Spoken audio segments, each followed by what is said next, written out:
Hello, good evening everyone.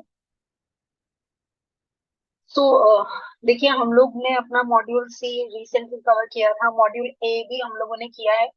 उसके बाद उधर हमने हमारे दूसरे चैनल पर हम लोगों ने एमसीक्यूज पूरे डिस्कस कर लिए हैं। अभी आज हम लोग क्या करेंगे, क्योंकि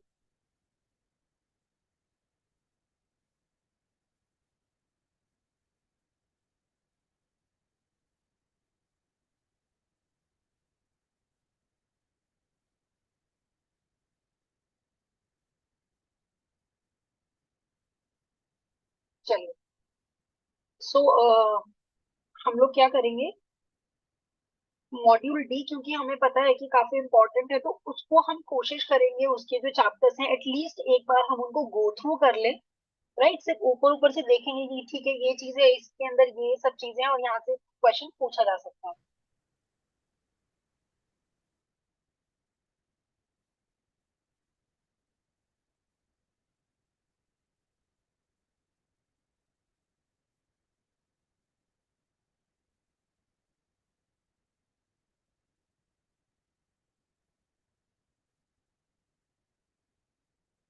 चलिए। सो सबसे पहला चैप्टर है हमारा मॉड्यूल डी में यूनिट 19। यूनिट 19 जो चैप्टर है वो है हमारा हाइब्रिड फाइनेंस। हाइब्रिड फाइनेंस का मतलब होता है कि जब हम जैसे हम लोग अगर बात करें तो हमारे कुछ एक्सट्रीम, दो हमारी एक्सट्रीम सिक्योरिटीज है। Number one, equity. Equity high, सबसे ज्यादा रिस्क होता है इक्विटी में और सबसे ज्यादा उसमें से रिटर्न्स मिलते हैं। उधर अगर हम डिबेंचर्स में जाते हैं तो वो सिक्योर्ड होता है लेकिन उसके जो रिटर्न्स है वो कम होते हैं।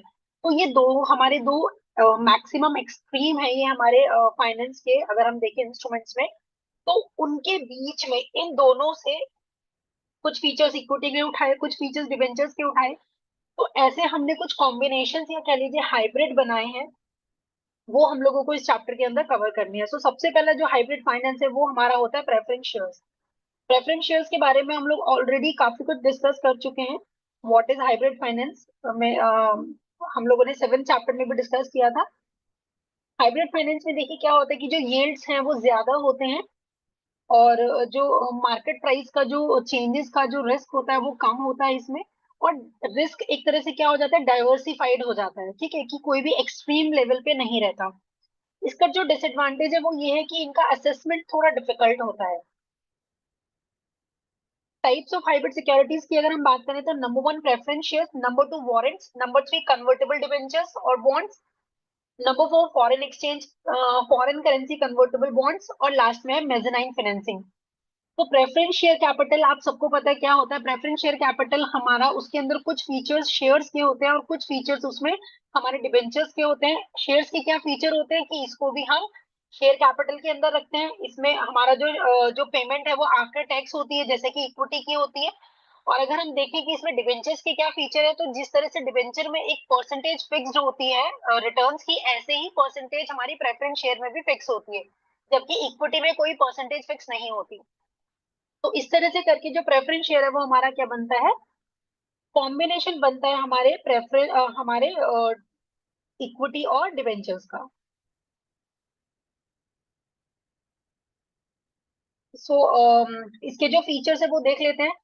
एक फीचर है इसका पेमेंट ऑफ टैक्सेबल और tax free dividend as the amount और fixed amount at fix rate. तो यहाँ पर क्या होता है कि ये जो डिविडेंड है वो क्या होते हैं, वो टैक्स फ्री डिविडेंड हो सकते हैं या फिर टैक्सेबल भी हो सकते हैं।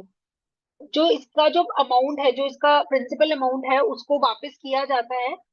पहले नॉन रिडीमेबल वाले भी शेयर्स इशू होते थे बट अभी कंपनी, इंडियन कंपनीज एक्ट 2013 ने उसके उसको क्या कर दिया है, प्रोहिबिट कर दिया है कि अब कोई भी कंपनी नॉन रिडीमेबल या इररिडीमेबल प्रेफरेंस शेयर्स को इशू नहीं कर सकते। अब वो सिर्फ कौन से वाले कर सकते हैं, maximum 20 years in case of normal companies and 30 years in case of infrastructure companies.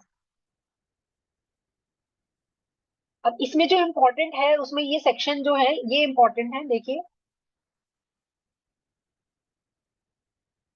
Section 47। Section 47 क्या कहता है, अगर प्रेफरेंस शेयर्स को डिविडेंड नहीं दिया गया 2 सालों से ज्यादा के समय में, तो उनको क्या दिया जाएगा, उनको वोटिंग राइट दिया जाएगा। वो सिर्फ ये भी पूछ सकते हैं कि बताइए सेक्शन 47 किसके रिगार्डिंग है।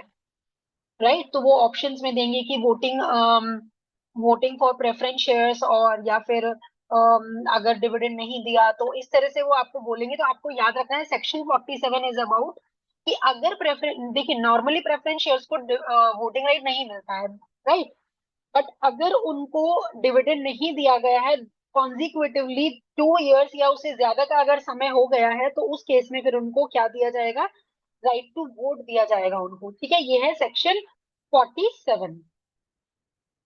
उसके बाद फिर है हमारा सेक्शन 55। सेक्शन 55 क्या कहता है? सेक्शन 55 कहता है कि जो प्रेफरेंस शेयर्स का जो रिडम्पशन है उसमें क्या है, उसमें ये है कि जो इररिडीमेबल प्रेफरेंस शेयर्स हैं उनको क्या कर दिया गया है, वो प्रोहिबिटेड हैं, और अब आप 20 साल से ज्यादा के प्रेफरेंस शेयर्स इशू नहीं कर सकते हैं, राइट।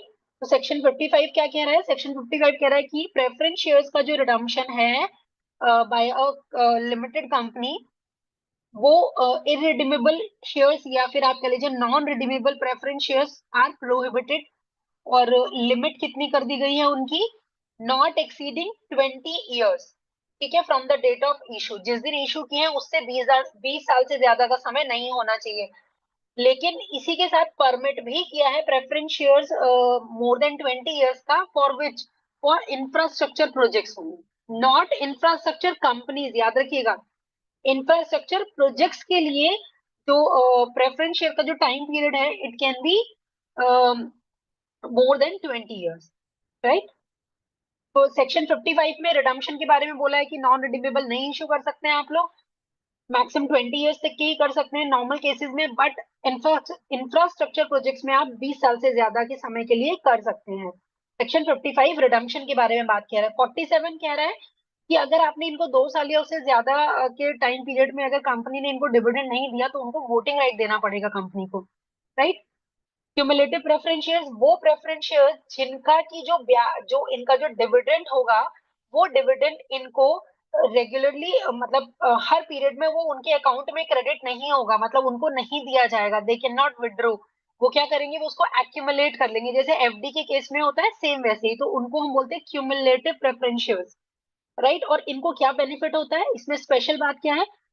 क्यूमुलेटिव प्रेफरेंस शेयर में स्पेशल बात ये है कि अगर बाय चांस किसी साल नॉर्मली, चाहे प्रेफरेंस शेयर हो चाहे इक्विटी शेयर हो, उनको डिविडेंड तभी मिलेगा जब कंपनी को प्रॉफिट हुआ है, राइट। तो अगर बाय चांस किसी साल कंपनी को प्रॉफिट नहीं हुआ और वो शेयर्स क्यूमुलेटिव प्रेफरेंस शेयर हैं, तो उनका जो उस साल का डिविडेंड स्किप होगा, सपोज उनका डिविडेंड 1 लाख रुपीज का था, तो क्या होगा, कंपनी क्या करेगी, उसको अपने कंटिजेंट लायबिलिटी में उसको रख लेगी कि ठीक है ये डिविडेंड हमारे ऊपर ड्यू हो गया, जैसे ही हमारी कंपनी प्रॉफिट अर्न करेगी तो हम तब ये जो पेमेंट है उसको कर देंगे। लेकिन ये ऐसा सिर्फ किसके केस में होता है? क्यूमुलेटिव प्रेफरेंस शेयर्स के केस में, राइट।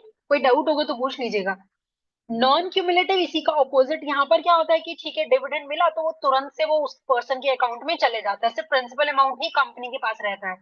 तो इस केस में अगर किसी साल का डिविडेंड स्किप हो जाता है तो उसको वो आगे के ईयर्स में भी नहीं मिलता, right. So this is the difference between cumulative and non cumulative. Cumulative बहुत इंपॉर्टेंट है, याद रखिएगा, बिल्कुल एफडी की तरह होता है कि उसमें जो ब्याज है वो अकाउंट में क्रेडिट नहीं किया जाता, उसको उसी में एड ऑन कर लिया जाता है, फिर उसको री इन्वेस्टमेंट करते रहते हैं, मतलब उसमें कंपाउंडिंग होती रहती है इंटरेस्ट की भी।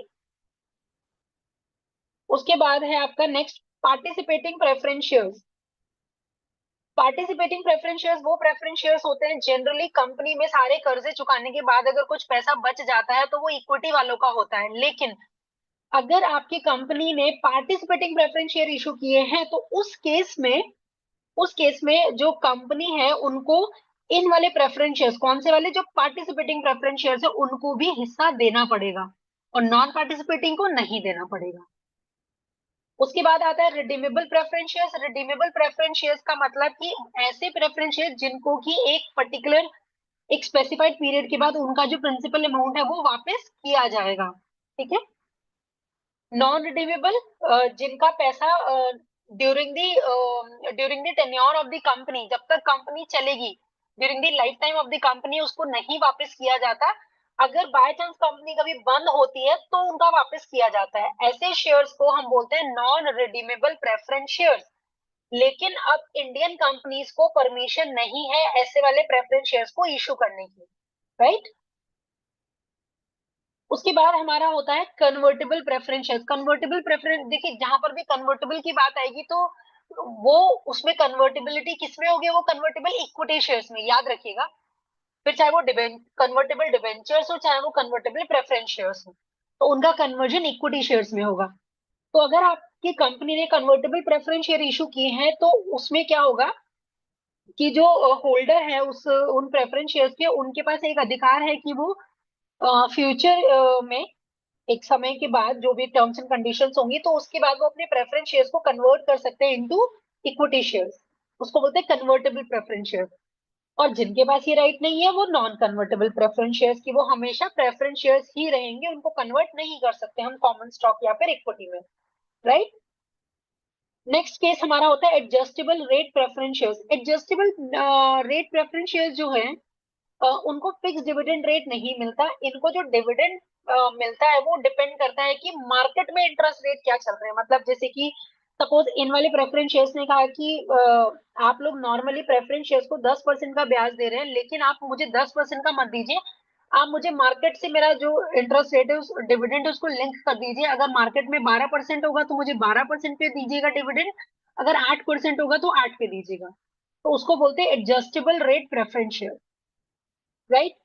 अगेन आई एम सेइंग, बहुत इंपॉर्टेंट पैराग्राफ है, cumulative, redeemable, non redeemable, section 47, section 55 से क्वेश्चन बिल्कुल पूछा जा सकता है, right.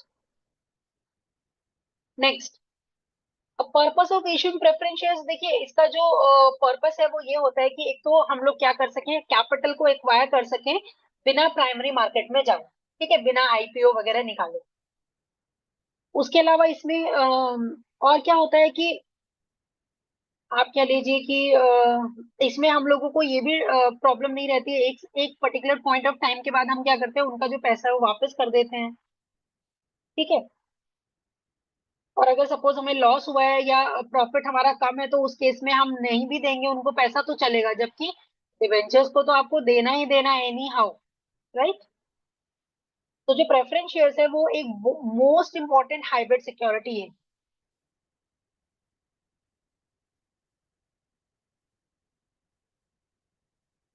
Redemption of preference shares हम लोग पढ़ चुके हैं, राइट।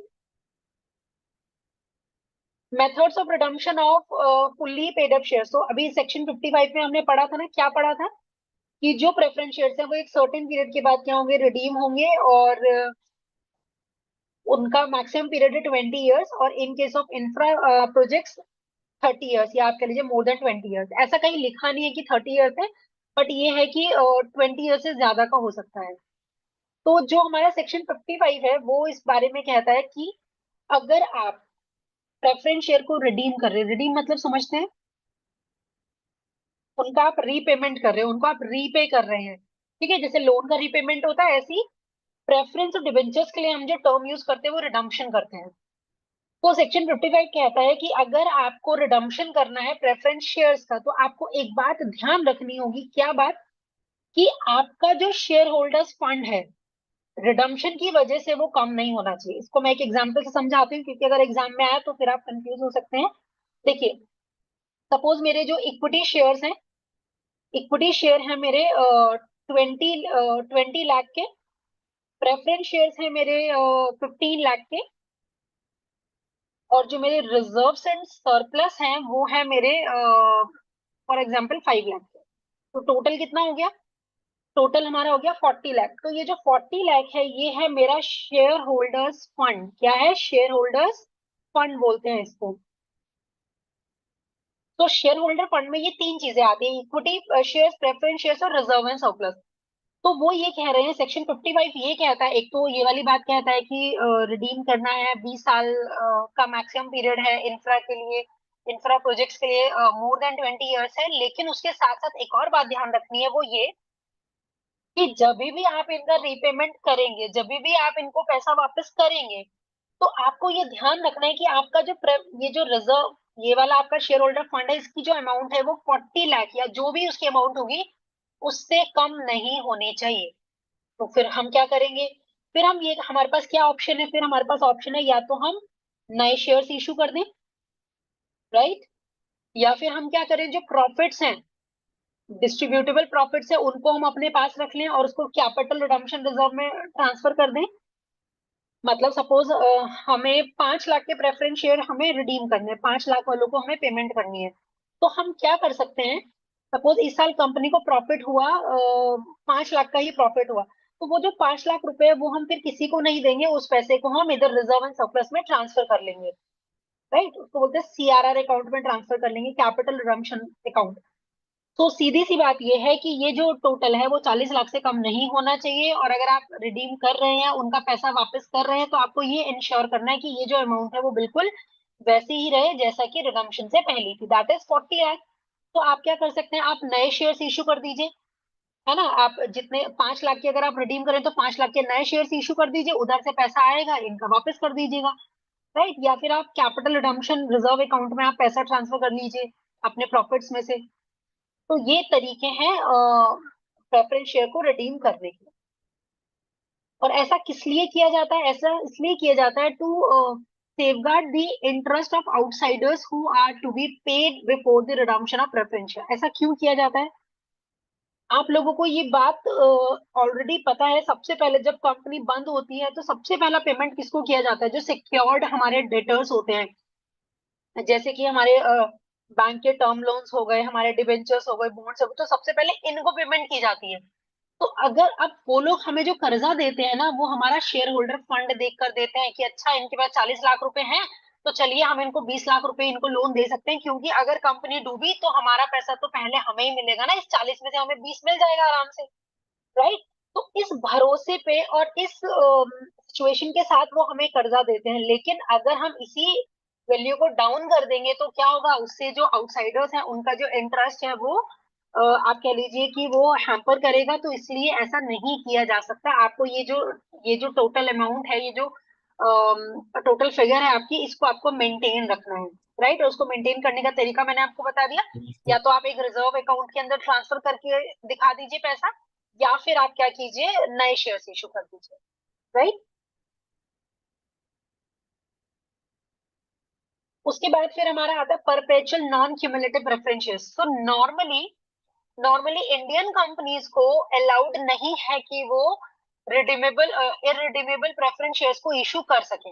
राइट, बिल्कुल भी नहीं है। लेकिन परपेचुअल का मतलब होता है जिसकी कोई मेच्योरिटी नहीं होती। तो एक तरह से आप देखिए, परपेचुअल विदाउट मेच्योरिटी, या आप कह लीजिए non redeemable, non cumulative preference shares, इनको पीएनसीपीज हम लोग बोलते हैं। और ये किसको परमिशन है ये वाले प्रेफरेंस शेयर इशू करने की, इंडियन बैंक्स को। और वो उसको क्या कर सकते हैं, अपनी एडिशनल टीयर 1 कैपिटल में उसको रख सकते हैं। राइट, तो ये जो पॉइंट है ये आपको याद रखना है कि बैंक्स को अलाउड है। ठीक है, और यहाँ पर जो बैंक के जो बोर्ड्स हैं वो डिसाइड करेंगे कि कितना पीएनसीपीएस आपको रेज करना है, कितना पैसा इनसे लेना है। और लेकिन आपको याद रखना है कि इसका जो अमाउंट है वो can not be exceed 1.5% of RW, risk weighted asset जो है आपकी, उसे उसके 1.5% से ज्यादा का नहीं होना चाहिए पीएनसीपीएस आपके टीयर 1 कैपिटल में। और अगर आपने और पीएनसीपीएस आपने इशू किए हैं तो उसको आप क्या कर सकते हैं, जो भी एक्सेस होगा डेढ़ आरडब्ल्यू के 1.5% ऑफ पीएनसीपी से जितने भी ज्यादा होंगे उनको आप क्या करेंगे, टीयर 2 कैपिटल में ट्रांसफर कर देंगे, अगर वो आरडब्ल्यू मतलब रिस्क वेटेड एसेट का 2% से कम है तो। और उसके साथ साथ आपको टोटल कैपिटल 9% भी मेंटेन करनी है। राइट, उसके अलावा जो पीएनसीपीज होते हैं, पीएनसीपीज के अंदर पुट ऑप्शन नहीं होता है। पुट ऑप्शन होता क्या है, पुट ऑप्शन होता है जहां पर कि जो इन्वेस्टर है, जो होल्डर है, उसके पास ये अधिकार है कि वो जब चाहे उस बॉन्ड का पैसा या उस प्रेफरेंस शेयर का पैसा ले सकता है। राइट, तो ये ऑप्शन इसमें अवेलेबल नहीं है। हालांकि कॉल ऑप्शन होता है। कॉल ऑप्शन किसके पास होता है, कंपनी के पास। अब यहाँ पर किसके पास होगा, बैंक के पास। लेकिन अगर बैंक को अपना कॉल ऑप्शन को एक्सरसाइज करना है तो उसको आरबीआई की परमिशन लेनी पड़ेगी। राइट, और कॉल ऑप्शन जो बैंक है वो उसको एटलीस्ट 5 साल उसको रखना है, उसके बाद ही एक्सेप्टेबल होगा। तो ये सारे ही पॉइंट्स इंपॉर्टेंट है, यहाँ से क्वेश्चन पूछा जा सकता है। कहाँ कहाँ से देखिए, एक तो पॉइंट नंबर 3 में से पूछा जा सकता है ये वाला, कि पीएनसीपीएस जो है वो कितना परसेंट हो सकता है आरडब्ल्यू के टीयर 1 कैपिटल में, तो 1.5%। और टीयर 2 कैपिटल में कितना हो सकते हैं, लेस देन 2%। राइट, यहाँ से ये क्वेश्चन बन सकता है, और इधर ये वाला पुट ऑप्शन और कॉल ऑप्शन का, कि पुट ऑप्शन तो होता ही नहीं है, कॉल ऑप्शन हो सकता है। और कॉल ऑप्शन को अगर उनको इस्तेमाल करना है तो उनको आरबीआई से परमिशन लेनी पड़ेगी, क्लियरेंस लेनी पड़ेगी, एक बात। और दूसरी बात ये कि एटलीस्ट उनको 5 साल का वेट करना पड़ेगा, उसके बाद ही वो कॉल ऑप्शन को एक्सरसाइज कर सकते हैं। राइट, तो all these points are very important.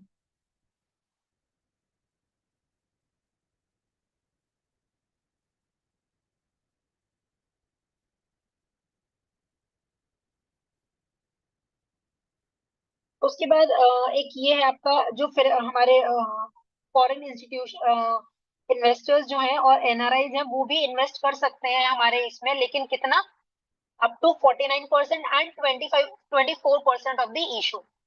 तो जो फॉरेन हमारे इंस्टीट्यूट्स हैं वो कितने कर सकते हैं, 49%, और एनआरआईज कितना कर सकते हैं, 24% respectively, with each investor limited to 10% and 5%। और अगर देखिए, मतलब टोटल एफआईआईज जो हैं वो हमारे कितना कर सकते हैं इन्वेस्ट, 49%। टोटल जो सारे एनआरआईज मिलके कितना कर सकते हैं, 24%। लेकिन अगर इंडिविजुअल की बात करेंगे, एक एनआरआई या एक एफआईआई की बात करेंगे, तो उस केस में एक एफआईआई, अकेला एफआईआई 10% ले सकता है सिर्फ, और एनआरआई 5% ले सकता है, एक अकेला। और टोटल में सारे एनआरआई मिलके 24%। क्योंकि देखिए, उनको 49% से ज्यादा इसलिए नहीं दे रहे हैं कि ओनरशिप ना इनके हाथ में चली जाए, और इधर एनआरआईज को 24% इसलिए दे रहे हैं कि ये 26% ना हो जाए, क्योंकि 26% अगर किसी के पास चली जाती है किसी भी कंपनी की, तो वो स्ट्रैटेजिक इन्वेस्टर बन जाते हैं। उस केस में उनको उनका जो, मतलब कोई भी अगर कंपनी डिसीजन लेगी तो फिर उनके बिना नहीं ले सकती है। तो इसलिए कोशिश करती है कंपनीज कि एटलीस्ट 26% हम क्रॉस ना करें उन लोगों के थ्रू जिनको हम नहीं चाहते कि वो हमारे डिसीजन मेकिंग में ज्यादा इंटरफेयर करें। राइट, तो ये एक ये वाला पॉइंट हो गया आपका इम्पोर्टेंट। उसके बाद अगर हम रिडम्पशन की बात करते हैं, तो प्रेफरेंस शेयर्स का रिडम्पशन हम लोग फ्रेश शेयर्स इशू करके कर सकते हैं। राइट, कि कंपनी क्या कर सकती है कि भाई नए शेयर इशू किए, नए शेयर इशू करके जो पैसा आया उनसे हमने जो पुराने वाले हैं प्रेफरेंस शेयर उनको पैसा दे दिया। राइट,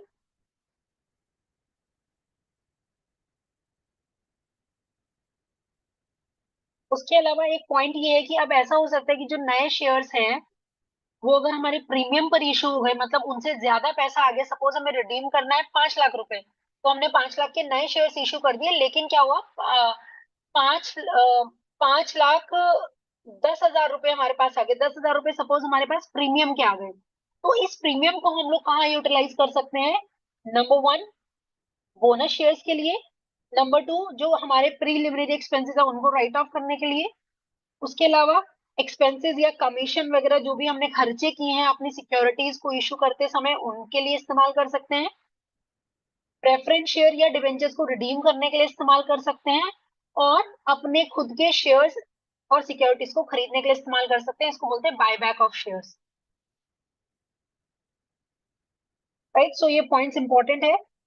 क्वेश्चन ये आ सकता है कि बताइए which of the following statement, कि इनमें से वो कौन सा स्टेटमेंट है जिसको कि जहां पर हम जो सिक्योरिटी प्रीमियम का पैसा है उसको इस्तेमाल नहीं कर सकते। तो हमें याद रखना है कहाँ कहाँ कर सकते हैं, बोनस शेयर्स के लिए कर सकते हैं, प्रीलिमिनरी एक्सपेंसेस को राइट ऑफ करने के लिए कर सकते हैं, हमारे डिबेंचर्स और शेयर्स पर उनको इशू करने में हमारे कोई भी खर्चे हुए हैं उनके लिए कर सकते हैं, प्रेफरेंस शेयर डिबेंचर्स को रिडीम करने के लिए इसका इस्तेमाल कर सकते हैं, लेकिन क्या, उनका प्रीमियम पे करने के लिए। सो देर इज डिफरेंस, ऐसा नहीं कि उनके रिडम्पशन के लिए इस्तेमाल कर सकते, नहीं। अगर बाय कितनी बार क्या होता है कि हम लोग जो रिडम्पशन करते हैं, जो रीपेमेंट करते हैं, वो भी हमें कितनी बार प्रीमियम पे करना पड़ता है। कि हमने उनसे 100 रुपए का डिबेंचर था और हमने उनको बोला था कि हम आपको लौटाएंगे 105 रुपए, तो ये प्रीमियम हो गए 5 रुपए पर पर शेयर हमें एक्स्ट्रा देने पड़ेंगे, तो उसको बोलते हैं रिडम्पशन ऑन प्रीमियम। तो इस पैसे को, ये एक्स्ट्रा 5 रुपए को देने के लिए भी इस प्रीमियम का इस्तेमाल किया जा सकता है। और अगर कभी कंपनी के पास एक्स्ट्रा फंड्स होते तो वो क्या करती है, अपने शेयर्स को खुद खरीद लेती है। राइट,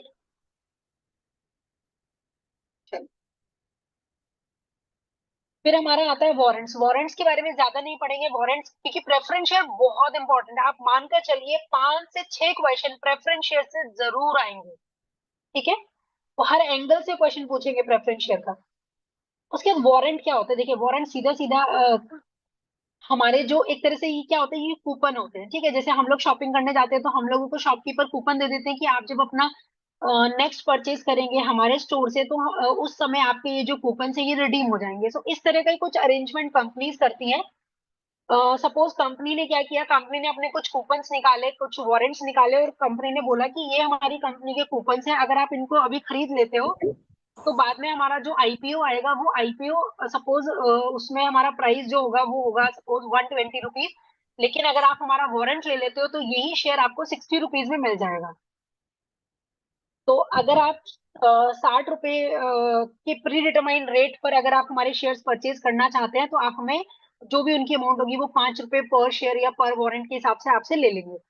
तो वो एक तरह का क्या हो जाएगा, एक तरह का कि एडवांस चला गया उनके पास। फिर उसके बाद उनके पास चॉइस है, जरूरी नहीं है कि अगर उन्होंने वारंट्स परचेज कर लिए तो उनको शेयर्स भी परचेज करने हैं, right. There is no compulsion, ma'am ये राइट। वो तो ये क्या मतलब इनके पास ये कूपन जो राइट होता है। होगा, इनको कोई ऑब्लिगेशन रिस्पॉन्सिबिलिटी नहीं है कि उनको खरीदना ही खरीदना है, ठीक है। तो सारी चीजें लेकिन प्री डिटरमाइंड होती है कि कितने नंबर ऑफ इक्विटी शेयर खरीद सकते हैं वो भी पहले से ही मेंशन होगा, किस प्राइस पे मैम खरीद सकते हैं वो भी मेंशन होगा, और कितने समय के लिए आपको ये ऑफर दिया जा रहा है वो भी सब वारंट के ऊपर मेंशन होगा, राइट। तो इसको बोलते हैं वारंट। और जनरली जो वारंट है, वैसे तो उसको इंडिविजुअली भी इशू किया जा सकता है, लेकिन जनरली कंपनीज क्या करती है, डेट इंस्ट्रूमेंट के साथ उसको आप या कह लीजिए डेट इंस्ट्रूमेंट को थोड़ा और स्वीटन करने के लिए, या थोड़ा इन्वेस्टर को थोड़ा अट्रैक्ट करने के लिए कि भाई ये नेक्स्ट टाइम अगर ये कहीं से इसको शेयर्स खरीदने हो तो ये हमारी कंपनी से खरीदे, किसी और कंपनी से ना खरीदे। जैसे कि जो स्टोर्स वाले हैं वो लोग करते हैं, अपनी कंपनी के अपने स्टोर के कूपन दे देते हैं क्योंकि वो वहीं पर रिडीम होंगे। तो उसी तरह का काम कंपनी में वारंट्स के थ्रू किया जाता है, राइट। उसके बाद दूसरा हमारा होता है कन्वर्टेबल डिबेंचर्स। तो कन्वर्टेबल डिबेंचर्स का सीधा मतलब क्या हुआ, मैंने आपको बताया था, जहां भी कन्वर्टेबल की बात आएगी तो वो होगा इक्विटी शेयर्स में कन्वर्ट, राइट। तो इक्विटी शेयर्स कन्वर्टेबल डिबेंचर्स क्या होते हैं, वो हमारे एक एक सर्टेन पीरियड के बाद उनको हम क्या कर सकते हैं, इक्विटी शेयर्स में कन्वर्ट कर सकते हैं। आइदर पार्शली और कंप्लीटली, जरूरी नहीं है कि सारे ही करने हैं, आप आधे भी कर सकते हैं, आप 50% 60% भी कर सकते हैं, सारे भी कर सकते हैं, ठीक है। और जो कन्वर्जन प्राइस है वो पहले से प्री डिटरमाइंड होगा, ठीक है, कि किस रेट पे होगा, कितने शेयर के बदले कितने डिवेंचर के बदले कितने शेयर मिलेंगे, ये सब चीजें पहले से डिसाइड होंगी। उसके बाद आपको ये ध्यान रखना है कि अगर आपका जो कन्वर्जन है वो एट और आफ्टर 18 मंथ्स होता है, लेकिन 36 मंथ से पहले होता है, तो उस केस में क्या होगा, जो डिवेंचर का जो holder of debenture will have the option to convert either partially or fully if the conversion takes place during this period.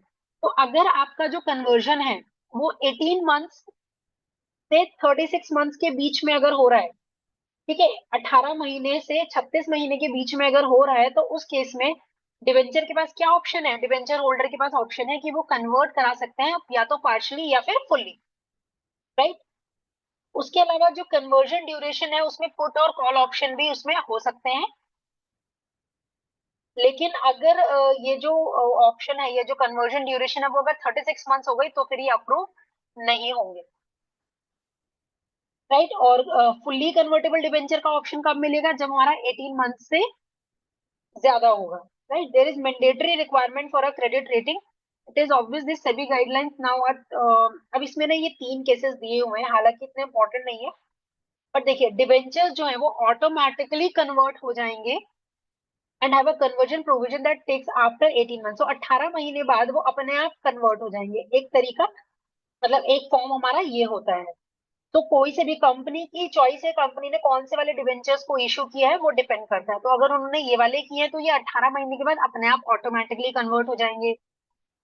अगर डिवेंचर हमारे ऑप्शनल कन्वर्जन है उसमें, तो वो हमारा क्या होगा, विद इन 36 मंथ आपको उसको क्या कर लेना है, उस ऑप्शन को एक्सरसाइज कर लेना है। अगर डिवेंचर्स को आप अलाउ कर रहे हैं 36 मंथ्स के बाद भी, लेकिन उसमें कॉल और पुट ऑप्शन फीचर जो है वो भी है, तो ये थर्ड वाला केस होगा, राइट। तो ये 3 केसेस आपको याद रखने हैं।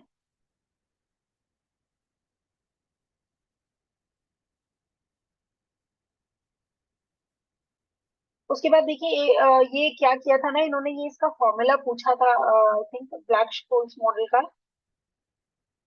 बट इसमें क्या है ना, इसमें लॉग वैल्यूज और ये सब चीजें हैं, सो इसका न्यूमेरिकल नहीं आएगा, लेकिन हाँ वैसे पूछ सकते हैं कि ये क्या होता है। तो जो ब्लैक स्टोन्स मॉडल है वो वारंट का वैल्यूएशन करने के लिए इस्तेमाल किया जाता है। तो अगर मैं वारंट का मार्केट प्राइस या वैल्यू निकालनी है तो उसमें हम ये फॉर्मूला, ये मेथड यूज करते हैं, fluctuations in the prices of the stock, उसके अलावा remaining time before expiration, risk free interest. तो ये सब हमारे कुछ तरीके हैं, जबकि हमें इनको नहीं करना है क्योंकि उतना हमारे पास टाइम भी नहीं है इसमें करने का। और इसमें बहुत, अगर एग्जाम में आता भी है तो इट विल टेक टाइम, क्योंकि इसमें अगर आप उसका फॉर्मूला भी याद करेंगे, चलिए अगर आपका मैथ्स का बैकग्राउंड है, आप कोशिश भी करेंगे उसको सॉल्व करने की, तो वो टाइम बहुत ज्यादा लेगा, राइट।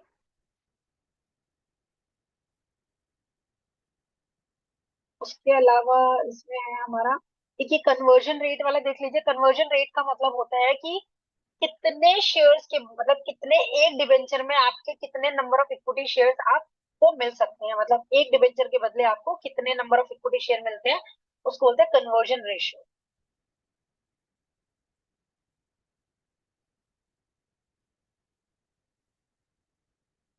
फिर उसके बाद हमारा आता है एफसीसीबी, फॉरेन करेंसी कन्वर्टेबल बॉन्ड्स।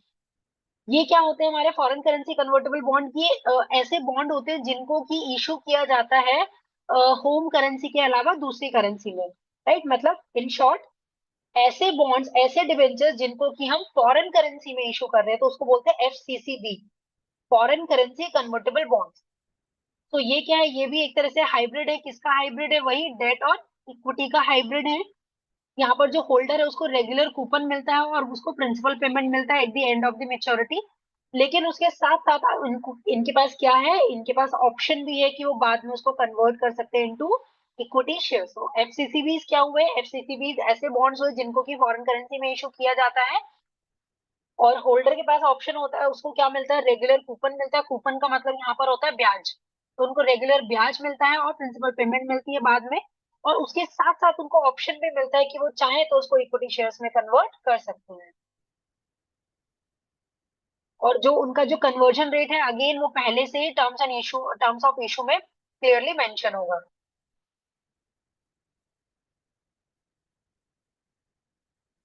एफसीसीबी जो है वो जनरली उन कंट्रीज में इशू किए जाते हैं जहां पर कि जिनका जो करेंसीज है वो स्टेबल हो, जैसे यूएस का हमने कर दिया।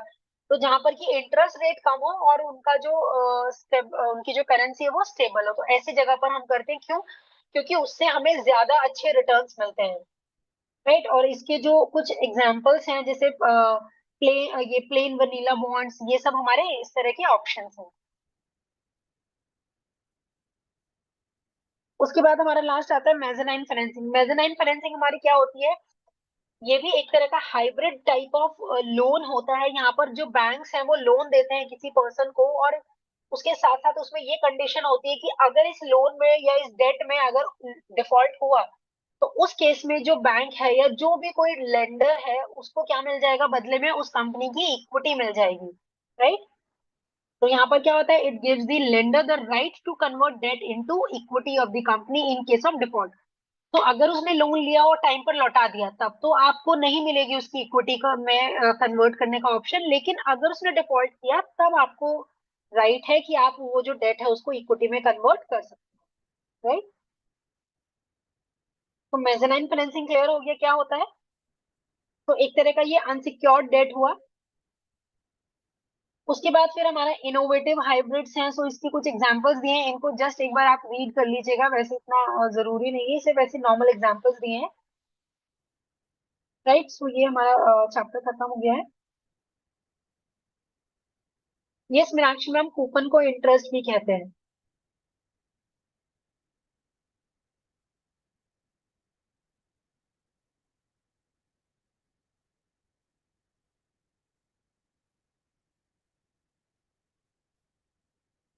चलिए,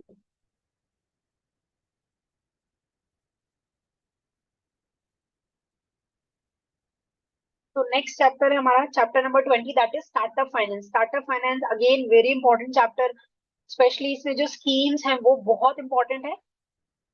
तो इसमें भी जो जो इम्पोर्टेंट होगा उसी को हम लोग करेंगे। देखिए स्टार्टअप का मतलब समझते हैं कि किसी यूनिक आइडिया के साथ शुरू हुआ हुआ कोई बिजनेस, उसको बोलते हैं स्टार्टअप। ठीक है। और इनको क्या मिलते हैं, इनको कुछ बेनिफिट्स मिलते हैं। वो जो बेनिफिट है वो गवर्नमेंट इसलिए दे रही है जिससे कि लोग ज्यादा से ज्यादा स्टार्टअप्स को लगाएं और उससे अल्टीमेटली जो हमारी कंट्री की जो इकोनॉमी है उसमें फायदा मिले। तो उसमें बहुत सारे बेनिफिट्स है। जैसे कि एक बेनिफिट ये है कि उनके जो भी स्टार्टअप कंपनीज हैं उनको 3 से 5 साल का एक्सक्लूजन मिलता है कि उनके मतलब उनकी कंपनी के इंस्पेक्शन ऑडिट्स नहीं होंगे। राइट। उसके अलावा जो हमारे 9 लेबर रेगुलेशंस हैं और 3 एनवायरमेंटल लॉज है। देखिए अगर कोई भी कंपनी शुरू होती है तो उसको कुछ परमिशंस लेनी होती है, लाइक लेबर रेगुलेशंस से, लेबर लॉ से, एनवायरमेंटल लॉ से। तो अगर आप एक स्टार्टअप कंपनी है तो आप खुद को सेल्फ सर्टिफाई कर सकते हैं 9 लेबर रेगुलेशंस के लिए और 3 एनवायरमेंटल लॉज के लिए, कि आपको कहीं जाकर सर्टिफिकेशन लेने की जरूरत नहीं है। आप उसको जैसे सेल्फ अटेस्ट हम करते हैं डॉक्यूमेंट्स को, ऐसे ही आप सेल्फ सर्टिफाई कर सकते हैं कि आप इन लॉज के जो टर्म्स है उनको फुलफिल करते हैं। राइट। उसके अलावा 3 से 5 साल तक आपके कंपनीज का ऑडिट नहीं होगा। आप क्या कर रहे हैं, कैसे कर रहे हैं, कोई नहीं देखने आएगा। राइट। उसके अलावा आपको 80% की फीस में डिस्काउंट मिलेगा अगर आप अपनी कंपनी का कोई भी पेटेंट रजिस्टर कराते हैं तो। और 50% की फीस में आपको छूट मिलेगी अगर आप कोई ट्रेडमार्क फाइल कराते हैं तो। तो ये जो पॉइंट्स है ना, ये एग्जाम में पूछे जा सकते हैं, ये यहाँ से लेके यहाँ तक, कि उनको वो सेल्फ सर्टिफाई कर सकते हैं। 9 लेबर रेगुलेशन और 3 एनवायरमेंटल लॉ से ऑडिट नहीं होता, 3 से 5 साल तक इंस्पेक्शन नहीं होगा कोई। उसके अलावा उनको अगर हम फीस की बात करें तो उनको पेटेंट रजिस्ट्रेशन में 80% की छूट मिलती है और ट्रेडमार्क रजिस्ट्रेशन, ट्रेडमार्क फाइलिंग में उनको 50% की छूट मिलती है। राइट। उसके अलावा उनको फास्टर एग्जिट रेगुलेशंस भी हैं उनके लिए। मतलब जैसे नॉर्मली क्या होता है, अगर आपने कोई कंपनी स्टैब्लिश की और आप उसको आपकी कंपनी नहीं चली और आप उसको बंद करना चाहते हैं तो उस केस में आपको कुछ सर्टेन कंडीशंस को सेटिस्फाई करना होता है। लेकिन स्टार्टअप्स के लिए वो कोई भी इस तरह की कंडीशंस नहीं है। उनको सीधा सीधा उनको जो एग्जिट है वो बहुत आसानी से उनको मिल जाएगा। उसके अलावा इनको एनकरेज करने के लिए कुछ हमने एक तो ये अटल इनोवेशन मिशन बनाया, इसको एम बोलते हैं शॉर्ट में, विद सेतु। अब ये सब की, इन सब की फुल फॉर्म भी इंपॉर्टेंट है। सेतु का full form self employment and talent utilization, Setu. Right. तो ये प्रोग्राम है, इनका जो पर्पस है वो क्या है, वो ये है कि जो स्टार्टअप कंपनीज है उनको प्रमोट करना, उनको ऐसा प्लेटफॉर्म देना कि वो वहां पर अच्छे से काम कर सके। फिर ये फैक्ट्स हमें नहीं पढ़ने हैं, एग्जाम में फैक्ट्स नहीं पूछे जाएंगे। उसके बाद फिर इंपॉर्टेंट है इसकी डेफिनेशन। डेफिनेशन में क्या है, इनिशियल डेफिनेशन ऐसी थी, कोई भी कंपनी अगर आज के डेट में रजिस्टर हुई है तो अगले 5 सालों तक उसको हम स्टार्टअप की कैटेगरी में रखेंगे। उसके अलावा उनका जो टर्नओवर है वो 25 करोड़ से कम होना चाहिए तो हम उसको स्टार्टअप बोलेंगे। और वो किन एरियाज में वर्किंग होने चाहिए, इनोवेशन डेवलपमेंट और कुछ नया प्रोडक्ट बनाया या कोई नई सर्विस बनाई या इंटेलेक्चुअल प्रॉपर्टी वगैरह, ये वाले एरियाज में। राइट। लेकिन फिर उसके बाद उन्होंने क्या किया, इस डेफिनेशन को थोड़ा एक्सटेंड किया। क्या एक्सटेंड किया इस डेफिनेशन को, सबसे पहले तो इसमें एक 5 इयर्स जो है, 5 इयर्स को कर दिया उन्होंने 10 इयर्स। ठीक है। 5 इयर्स को उन्होंने क्या कर दिया है, 10 इयर्स कर दिया। तो यहाँ पर मैं लिख रही हूँ 5 इयर्स को उन्होंने 10 इयर्स कर दिया। उसके अलावा जो 25 करोड़ का टर्नओवर था उसको उन्होंने 100 करोड़ कर दिया। ठीक है। दो बातें तो आपको ये ध्यान रखनी है। उसके अलावा यहाँ पर जो उनके कुछ एरियाज बिल्कुल स्पेसिफिक किए हुए थे उन्होंने क्या किया, उसमें और इंक्लूड कर दिया, if it is a scalable business with a high potential of employment generation or wealth creation। तो अब जैसे पहले तो कुछ एरियाज डिसाइडेड थे, फिर उन्होंने क्या किया, कुछ सर्टेन एरियाज और उसके अलावा अगर कोई भी ऐसा बिजनेस है जो फ्यूचर में जाके ग्रोथ कर सकता है और उसके अंदर बहुत अच्छे पोटेंशियल है एम्प्लॉयमेंट जनरेशन करने के और वेल्थ क्रिएट करने के, तो उसको हम यहाँ पर इंक्लूड करेंगे। तो ये तीनों पॉइंट्स बिल्कुल क्लियर है। 5 साल का 10 साल हो गया, ये इन्होंने डेफिनेशन को क्या किया, अपडेट किया। 25 करोड़ को 100 करोड़ किया कि अब 100 करोड़ तक की कंपनी को हम स्टार्टअप कह सकते हैं। उसके अलावा जो नया पॉइंट इसमें इंक्लूड किया गया, नया पॉइंट वो उन्होंने दिया इसमें कि अब वो जो कंपनीज हैं, ये स्टार्टअप कंपनीज है, उनको लेकिन उनका रजिस्ट्रेशन होना कंपलसरी है। मतलब अगर वो प्राइवेट लिमिटेड है तो कंपनीज एक्ट में रजिस्टर होना चाहिए। अगर पार्टनरशिप फॉर्म है तो पार्टनरशिप एक्ट में रजिस्टर होना चाहिए उस कंपनी को। अगर वो कोई एलएलपी है तो एलएलपी एक्ट में उसको रजिस्टर होना चाहिए, राइट। तो इसका मतलब कि कोई भी फॉर्म हो सकती है, but it should be registered under their respective act. और 5 साल का 10 साल हो गया अपडेटेड डेफिनेशन में, 25 साल का 100 करोड़ हो गया। और जो एरियाज है, अब उन एरियाज का जो स्कोप है, जो दायरा है, वो उन्होंने और बड़ा कर दिया। उसके बाद challenges faced by, not important, state startup policy. Pitch presentation क्या होता है? जैसे हम लोग पावर पॉइंट प्रेजेंटेशन बनाते हैं, उसमें क्या करते हैं हम, कोई भी टॉपिक होता है उसका पूरा एक्सप्लेनेशन होता है ना। सेम ऐसी पिच प्रेजेंटेशन आपका, अगर आप सपोज अगर मैंने कोई नया बिजनेस शुरू किया है और मैं आप लोगों को बता रही हूँ कि देखिए जो मेरा बिजनेस है वो इस सोसाइटी की इस प्रॉब्लम को सॉल्व करेगा, ठीक है। उसमें उसके अलावा मेरा बिजनेस मॉडल क्या है, मैं कौन सी टेक्नोलॉजी यूज करूंगी, मेरा कमर्शियल एक्टिविटीज क्या होंगी, मेरे कॉम्पिटिटर्स कौन है, टीम में कौन कौन है, और क्या क्या हमारी प्रोडिक्शंस हैं। तो ये सारी इंफॉर्मेशन जब हम किसी बिजनेस के बारे में उसको एक्सप्लेन करेंगे पावर पॉइंट या फिर कीनोट स्लाइड्स के थ्रू, तो वो हमारा क्या होगा, वो हमारा होगा पिच प्रेजेंटेशन, ठीक है। तो इस पे भी क्वेश्चन आ सकता है। उसके बाद most important, programs and competition. Number one, incubator grand challenge. Incubator ठीक उसी तरह से होता है जिस तरह से हॉस्पिटल्स में जो चाइल्ड केयर सेंटर होता है, एनआईसीयू जिसको हम बोलते हैं, तो वहां पर क्या होता है, बच्चों को एक मशीन के अंदर रखा जाता है, तो उस मशीन को इंक्यूबेटर बोलते हैं। सो उसी तरह से स्टार्टअप्स के लिए भी इंक्यूबेटर्स होते हैं। तो वो क्या करते हैं, वो इनिशियल फेज में जो स्टार्टअप्स हैं जो नए होते हैं, उनको इनिशियल फेज में उनको क्या करते हैं, हर तरह का उनको सपोर्ट, केयर, और उनको फाइनेंशियल मदद, और उनको मैनेजमेंट में हेल्प करते हैं, हर तरह का उनको सपोर्ट प्रोवाइड करते हैं, so that they can survive, right. तो ये काम होता है इंक्यूबेटर का। अब इंक्यूबेटर ग्रैंड चैलेंज क्या हुआ, अब इंक्यूबेटर्स को लेकर एक कंपटीशन कह लीजिए, एक चैलेंज होता है, ठीक है। ये किसने बनाया है, ये एम्स का है, अटल इनोवेशन मिशन प्रोग्राम है ये। इसमें हमारे क्या होंगे, जो भी इंक्यूबेटर्स हैं उनको सबको बुलाया जाएगा, और फिर उनको देखा जाएगा कि उनमें से बेस्ट कौन से हैं, राइट। और ये इतना ही है। फिर उसके बाद हमारा स्टार्टअप इंडिया यात्रा, ये बहुत इंपॉर्टेंट है। अब जैसे कि देखिए, जो आपकी मेट्रो सिटीज है, वहां पर ऑलरेडी बहुत अवेयरनेस है रिगार्डिंग स्टार्टअप्स, राइट। वहां पर हर तरह की अवेयरनेस है, हर तरह की फैसिलिटीज हैं। लेकिन जो हमारी टीयर 2 और टीयर 3 सिटीज है, अब यहाँ पर हमें जानने की जरूरत नहीं है कि कौन सी होती है। टीयर 2 और टीयर 3 सिटीज का मतलब जो हमारी मेट्रो सिटीज के बाद वाली जो सिटीज आती है, जिनकी पॉपुलेशन थोड़ी कम है, और उन उन सिटीज में भी हम इस प्रोग्राम को, जो ये हमारा स्टार्टअप इंडिया यात्रा प्रोग्राम है, ये जो स्टार्टअप इंडिया प्रोग्राम जो है, स्टार्टअप इंडिया का जो पूरा जो प्रोग्राम है, जो मोटिव है, उसके लिए हमें अवेयरनेस प्रोग्राम हम चलाते हैं। कहाँ पर, टीयर 2 सिटीज और टीयर 3 सिटीज के अंदर जाकर वहां पर हम सर्च करते हैं किन किन के अंदर टैलेंट है कि वो कोई स्टार्टअप जनरेट कर सकते हैं। तो उस इस प्रोग्राम का नाम, मतलब एक तरह से टैलेंट, टीयर 2 और टीयर 3 सिटीज में, मेट्रो सिटीज से जो नीचे वाली सिटीज है, उन सिटीज में जाकर टैलेंट को सर्च करना, वो हमारा ये प्रोग्राम के अंदर आता है। स्टार्टअप इंडिया यात्रा प्रोग्राम है ना, यात्रा मतलब कि वो क्या करेंगे, एक तरह से घूमेंगे सारी जगह। और किस लिए घूमेंगे, इसलिए घूमेंगे कि वो आइडेंटिफाई कर सके, वो क्या करेंगे, कैंप्स लगाएंगे, ठीक है। फिर वहां पर पिचिंग सेशंस लेंगे, मतलब अगर किसी के पास कोई आइडिया होगा तो उनसे पूछेंगे, राइट।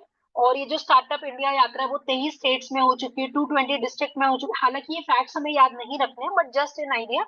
तो ये क्या, एक मोबाइल वैन है, और वो क्या करती है, वो पूरा उसमें पूरे इंडिया में वो ट्रैवल कर रही है स्टेट्स में, और आइडियाज को रिकॉर्ड करने के लिए, जो भी उनको बेटर लगता है, तो उसके लिए फिर वो क्या करते हैं, उनको फिर आगे मदद करते हैं उसको बढ़ाने के लिए। उसके बाद फिर हमारा ये कुछ इससे रिलेटेड कुछ हमारे लॉज हैं। तो ये एक आईबीसी कोड है, इंसॉल्वेंसी एंड बैंक्रप्सी कोड 2016। इसमें क्या है, देखिए इनमें नॉर्मली क्या होता है, अगर कोई कंपनी बंद हो जाती है, ठीक है, तो उसको कितने दिन का समय दिया जाता है, उसको 180 दिन का समय दिया जाता है कि भाई आप अपना जो भी एक्टिविटीज है उनको आप क्या कीजिए, उनको आपको 180 दिन में वाइंड अप करना है। लेकिन जो हमारी स्टार्टअप कंपनीज है, तो उन्होंने मिनिस्ट्री ऑफ कॉर्पोरेट अफेयर्स ने क्या किया है, उन्होंने स्टार्टअप्स को बोल दिया है, क्या फास्ट ट्रैक फर्म्स बोल दिया है, और इनको परमिशन दी है कि they can wind up their activities within 90 days, जबकि नॉर्मल जो टाइम पीरियड है वो कितना है 180 डेज। तो इस तरह के जो क्वेश्चन है वो पूछे जा सकते हैं, राइट। तो नॉर्मली 180 दिन का पीरियड दिया जाता है आईबीसी के अकॉर्डिंग, बट स्टार्टअप्स को कितना समय दिया जा रहा है 90 डेज का, राइट। उसके अलावा बस इसमें इतना। फिर हमारा नेक्स्ट प्रोग्राम आता है इंस्पायर। इंस्पायर का फुल फॉर्म है innovation in science pursuit for inspired research. ठीक है, सो इनके फुल फॉर्म्स इंपॉर्टेंट है, और जितना मैं अभी अंडरलाइन कर रही हूँ, जितना हम डिस्कस कर रहे हैं वो इंपॉर्टेंट है। तो इंस्पायर एक प्रोग्राम है innovation in science pursuit for inspired research. ये इसमें अवार्ड दिया जा रहा है, किसको अवार्ड दिया जा रहा है, इसमें सबसे पहले तो अवार्ड कितने का दिया जा रहा है, 10,000 ईच।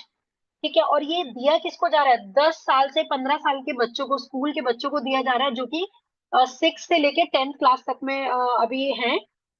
तो इन बच्चों को इंस्पायर के थ्रू इनको क्या किया जा रहा है, आप कह लीजिए कि एक तरह से उनका कंपटीशन कराया जा रहा है, उनसे यूनिक आइडियाज और कुछ इनोवेशंस मांगे जा रहे हैं। तो जो भी जिनका भी आइडिया इनोवेशन बहुत अच्छा होगा, तो उनको क्या मिलेगा, टोटल हमें 50,000 बेस्ट आइडियाज हमें सर्च करने हैं, और जो भी 50,000 सर मतलब फाइनल होंगे उनको 10,000 पर पर्सन मतलब पर आइडिया दिया जाएगा, राइट। तो ये क्लियर है, इंस्पायर बच्चों के लिए है, 6 से 10th क्लास तक के लिए, 10 से 15 एज के लिए उनको जो रिवॉर्ड मिलेगा वो है 10,000 पर पर्सन पर आइडिया, और टोटल कितने आइडियाज ये सिलेक्ट करेंगे, 50,000। उसके बाद नेशनल स्टार्टअप अवार्ड। अब नेशनल स्टार्टअप अवार्ड में क्या होगा कि इस अवार्ड को 2021 में शुरू किया गया, अगेन नॉट इम्पोर्टेंट। इसमें जो पर्पस है इसका वो ये है कि हमने क्या किया, जितने भी हमारे स्टार्टअप्स अभी हाल फिलहाल में, जैसे हर साल में जैसे हम करते हैं ना एम्प्लॉय ऑफ द मंथ या मैन ऑफ द मैच, तो उसी तरह से नेशनल स्टार्टअप अवार्ड भी शुरू किए गए, ये देखने के लिए कि भाई टू रिकॉग्नाइज ऐसे स्टार्टअप्स को रिकॉग्नाइज करने के लिए जिन्होंने की बहुत अच्छा काम किया है, किसी भी फील्ड में हो सकता है, जैसे कि कोई ग्राउंड ब्रेकिंग टेक्नोलॉजी या सोल्यूशन कुछ ऐसा किया है, या फिर कुछ अच्छा काम कोई कुछ उन्होंने बहुत सारी जॉब्स क्रिएट की है या कुछ भी, राइट। तो उसको वो अवार्ड दिया जाएगा। फिर उसके बाद ये एक है शंघाई कॉरपोरेशन ऑर्गेनाइजेशन। इसमें क्या है, इसमें ये है कि एक तरह से शंघाई के साथ मिलके, या आप कह लीजिए कि दूसरी कंट्री के साथ मिलकर इस प्रोग्राम को किया जा रहा है। ये इसमें हमारे जो नंबर ऑफ डेज है ना, वो इनको कट करके 18 to 4 कर दी, मतलब 18 दिन जबकि हमें लगते थे इस काम में, तो उसमें उसको कितना कर दिया, 4 दिन कर दिया है। ठीक है, अगर सपोज किसी भी कंपनी को आपको इनकॉर्पोरेट करना है इंडिया में, तो पहले उसके लिए आपको कितना समय लगता था, नंबर ऑफ डेज 18 दिन लगते थे, तो अब उसको कट करके कितना कर दिया, 4 डेज। Important again. उसके बाद जो नंबर ऑफ प्रोसीजर है, नंबर ऑफ प्रोसीजर 10 थे, 10 को कितना कर दिया, 3, राइट। तो ये सब क्यों किया, जिससे कि प्रॉब्लम ना आए, जल्दी से काम हो जाए। उसके next program and again very important, wing. Wing is for women capacity development program. So obviously ये विमेन से रिलेटेड होगा। और देखिए, कोई भी चीज अगर विमेन से या डिप्रेस क्लास से रिलेटेड होती है, वो एग्जाम के लिए ऑटोमेटिकली इंपॉर्टेंट हो जाती है। सो विमेन कैपेसिटी डेवलपमेंट प्रोग्राम जो है, जिसको हम विंग भी बोलते हैं, ये क्या करते हैं, ये ट्रेनिंग प्रोवाइड करते हैं और प्लेटफॉर्म प्रोवाइड करते हैं, किसको,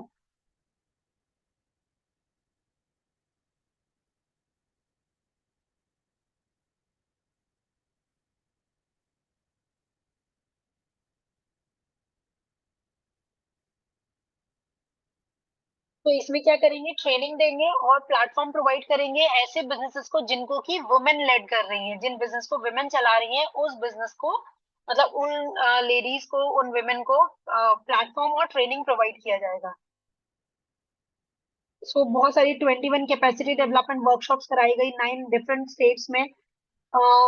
ये वाला डेटा इंपॉर्टेंट नहीं है, कितनी फीमेल को उसका बेनिफिट मिला और ये सब इम्पोर्टेंट है। जैसे ये अभी हमने ऊपर नंबर्स पढ़े थे ना, जैसे वो आईबीसी वाला, अब 180 दिन की जगह स्टार्टअप्स को अलाउड है कि 90 डेज में वो अपनी एक्टिविटीज को वाइंड अप कर सकते हैं, राइट। तो वो वाले पॉइंट्स इंपॉर्टेंट है। फिर हमारा है जेम स्टार्टअप रनवे। अच्छा, इसमें एक दो पॉइंट और इम्पोर्टेंट है वुमेन वाले में।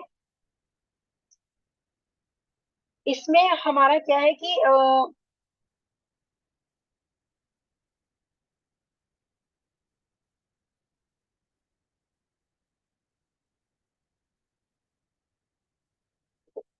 इसमें हमारा ये जो वेबसाइट है स्टार्टअप इंडिया हब की, उसमें अगर आप जाएंगे तो आप देखेंगे कि एक पर्टिकुलरली पूरा पेज एक स्पेसिफिकली फीमेल बिजनेस ओनर्स के लिए डिवोटेड है।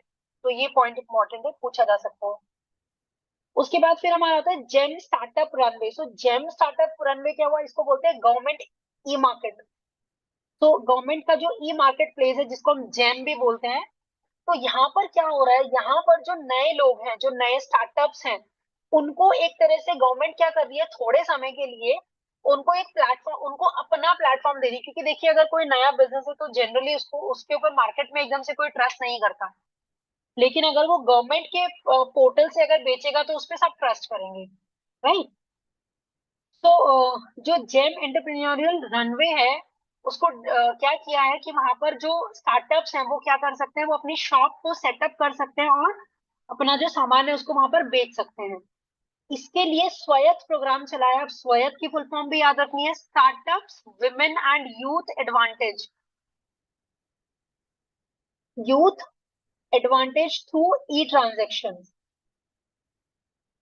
तो ये नाम है उस स्टार्टअप रनवे का, इसको कि गवर्नमेंट ने अभी रिसेंटली इंट्रोड्यूस किया है। और यहाँ पर क्या होगा कि जो भी पार्टिसिपेंट होंगे इस प्रोग्राम के, उनको अपॉर्चुनिटी दी जाएगी कि वो गवर्नमेंट के परचेज और मार्केट में इन्वॉल्व होंगे। और उसके अलावा इनको बाद में सर्टिफिकेट भी दिया जाएगा डीपीडब्ल्यूआईटी से। डीपीडब्ल्यूआईटी वो ऑर्गेनाइजेशन, वो डिपार्टमेंट है जो कि ये पूरा स्टार्टअप प्रोग्राम को हैंडल करता है। Department of promotion for industry and internal trade, DPIIT. तो इनको यहाँ पर मौका मिलता है कि वो अपने मार्केट ट्रायल्स कर सकते हैं, ठीक है। लेकिन ये जो है ये हमारा टाइम बाउंड है, और इसमें इनको नियरली 3 मंथ्स दिए जाएंगे। अगर वो 3 मंथ्स में उनका प्रोडक्ट अच्छा चला, राइट, तो अगर उन 3 महीनों में उनको 3 फेवरेबल उनके इवेल्युएशन हो गए,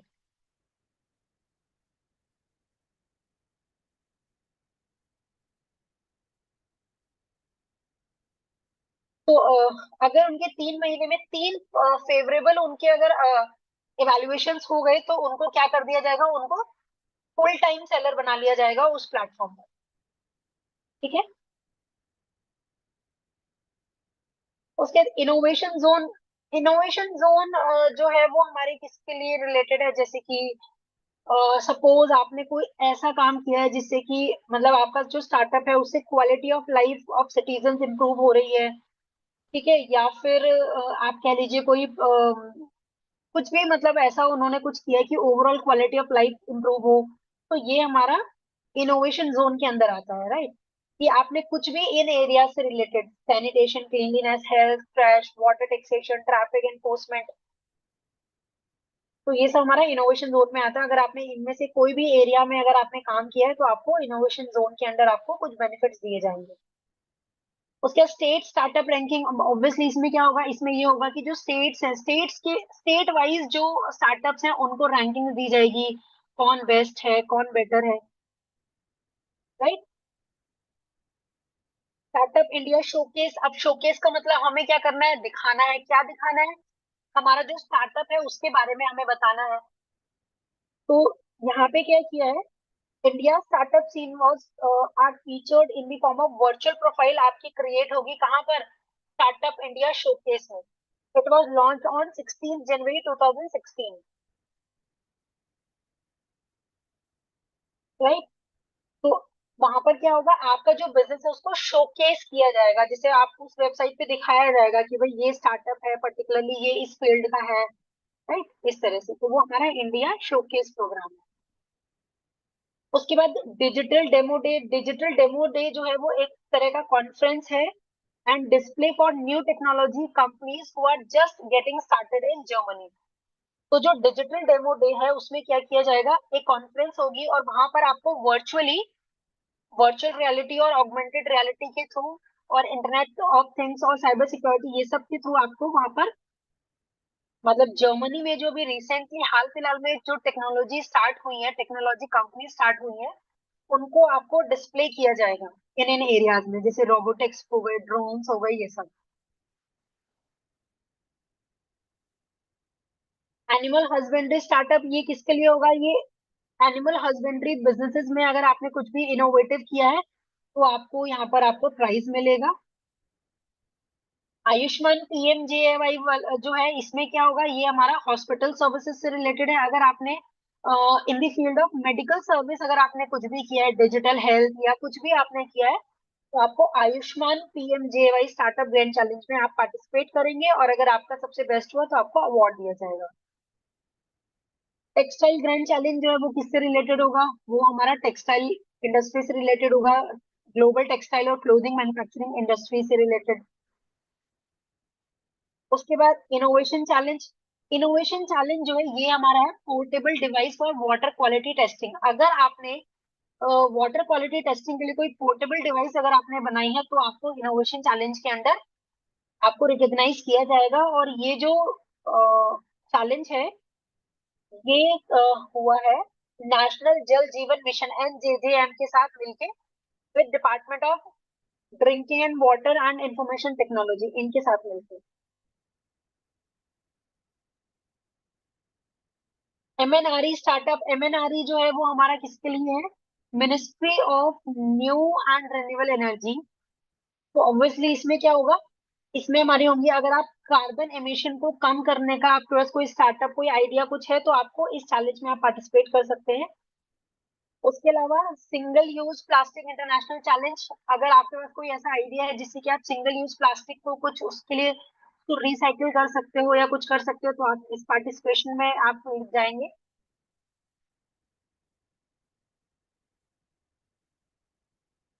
रिसर्च पार्क, तो 8 न्यू रिसर्च पार्क्स बनाए गए हैं, हमारे मतलब जहाँ पर कि इन सब चीजों से रिलेटेड क्या होगी, रिसर्च होगी। सो IIT दिल्ली, कानपुर, गांधीनगर, मुंबई, गुवाहाटी, खड़गपुर, हैदराबाद एंड बेंगलोर। उसके अलावा सिंगल पॉइंट रजिस्ट्रेशन स्कीम, ये इंपॉर्टेंट है। सिंगल पॉइंट रजिस्ट्रेशन स्कीम, जैसा कि नाम से ही पता चल रहा है, तो यहाँ पर जो माइक्रो स्मॉल मीडियम एंटरप्राइजेज हैं उनके लिए ये स्कीम शुरू की गई है, सिंगल पॉइंट रजिस्ट्रेशन। तो जो गवर्नमेंट इनके लिए क्या बनेगा, बिगेस्ट बायर बनेगा, क्योंकि जो छोटी कंपनीज है उनके साथ प्रॉब्लम क्या होता है कि उनका जो प्रोड्यूस है वो बना तो लेते हैं लेकिन वो बिकता नहीं है। तो यहाँ पर गवर्नमेंट उनको क्या दे रहा है, गवर्नमेंट उनको कह रहा है कि आपका जो सामान है उसको हम खरीदेंगे। इसके लिए क्या करना पड़ेगा इन लोगों को, इसके लिए इन लोगों को सबसे पहले रजिस्टर करना पड़ेगा अपने आप को NSIC के पास। NSIC क्या है, नेशनल स्मॉल इंडस्ट्री कॉर्पोरेशन में इनको अपने आप को रजिस्टर कराना है under single point registration scheme. और उसके बाद फिर क्या होगा, उसके अलावा इनके पास उद्योग आधार मेमोरेंडम भी इनके पास होना चाहिए। और जब ये रजिस्टर हो जाएंगे तो इनको क्या मिलेगा, अगर ऐसी ऐसे कमर्शियल प्रोडक्शन जिन्होंने अभी अपना 1 ईयर ऑफ ऑपरेशन कंप्लीट नहीं किया है, उन लोगों वो लोग क्वालिफाई हैं इस प्रोग्राम के लिए। मतलब ऐसे बिजनेस जिनको की मतलब ऐसे बिजनेस जिन्होंने अभी अभी अपना बिजनेस शुरू किया है और उनका जो प्रोडक्ट है वो खरीदने के लिए भी मार्केट में कस्टमर नहीं है, तो वहां पर फिर गवर्नमेंट क्या करेगी, गवर्नमेंट उनका प्रोडक्ट खरीदेगी, लेकिन उनका जो समय है उसको इतना टाइम नहीं होना चाहिए, 1 ईयर ना हुआ हो।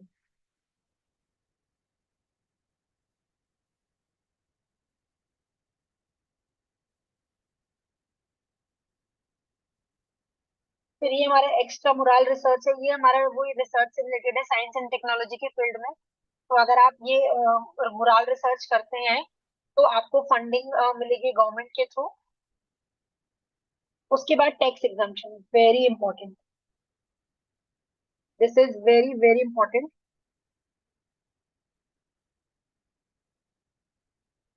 तो सेक्शन 56 जो है हमारा, उसमें क्या है, it was implemented by the finance act 2012। यहाँ पर हमारा ये है कि नॉर्मली क्या होता है, जो कोई भी कंपनीज है उनको अलाउड नहीं है कि वो अपने शेयर्स को उनके FMV से ज्यादा रेट पर बेच दे। अगर फेयर मार्केट वैल्यू 15 रुपए है तो कोई भी कंपनी 15 रुपए से ज्यादा पे उस शेयर को नहीं बेच सकती। ठीक है, लेकिन ये जो स्टार्टअप्स हैं उनके लिए क्या है, उनके लिए ये एग्जाम्पशन है, right. According to the part of the being referred, total revenue greater than FMV is considered to constitute revenue, right. So पूरा पढ़ने की जरूरत है, सीधा सा जो कंसेप्ट है वो क्या है कि स्टार्टअप्स को क्या है, स्टार्टअप्स को ये एग्जम्पशन है फ्रॉम इनकम टैक्स एक्ट। इस सेक्शन के अंदर स्टार्टअप्स को ऑप्शन दिया गया है। क्या ऑप्शन दिया गया है कि आप लोग क्या कीजिए, आप लोगों को अलाउड है कि आप अपना जो शेयर्स हैं उनको वैल्यू कर सकते हैं मोर देन उसकी एफएमवी, जो कि नॉर्मल कंपनीज को अलाउड नहीं है।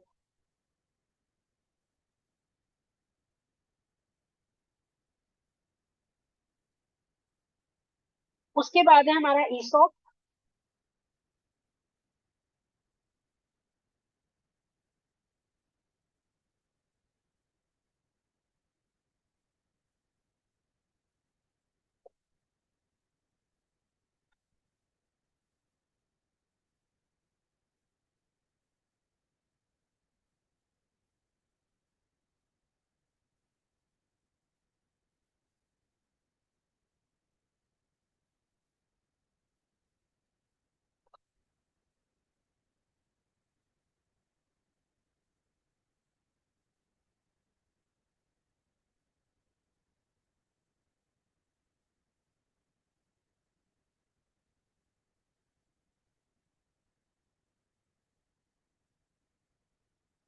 तो चलिए उसको करते हैं।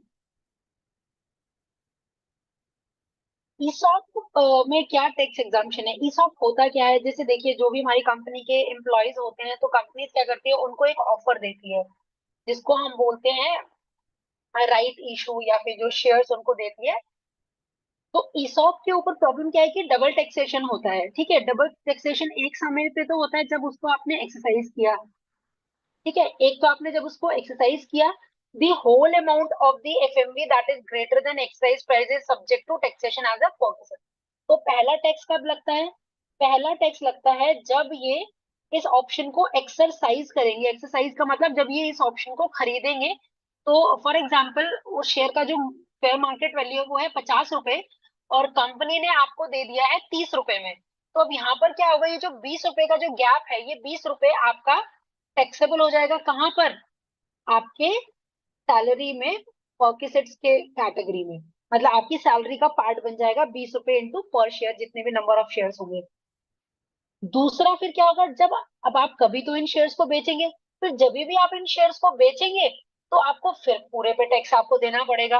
Right, second, when the ESOP is finally put up to the sale, तो आपको क्या होगा यहाँ पर कि आपको सेल के टाइम पर भी टैक्स देना पड़ेगा। तो एक तरह से ईसॉप की वजह से क्या हो जाता है, दो डबल टैक्सेशन हो जाता है। लेकिन अगर आपने किसी स्टार्टअप कंपनी के शेयर्स हैं, मतलब अगर आप किसी स्टार्टअप कंपनी के एम्प्लॉय हैं, तो आपका ये जो टैक्स बर्डन है इसको थोड़ा आप डिले कर सकते हैं। मतलब देना तो आपको पड़ेगा ही, बट आप आने वाले अगले 5 सालों तक इसको आप डिले कर सकते हैं, थोड़ा थोड़ा करके दे सकते हैं, आप उसको डिले कर सकते हैं।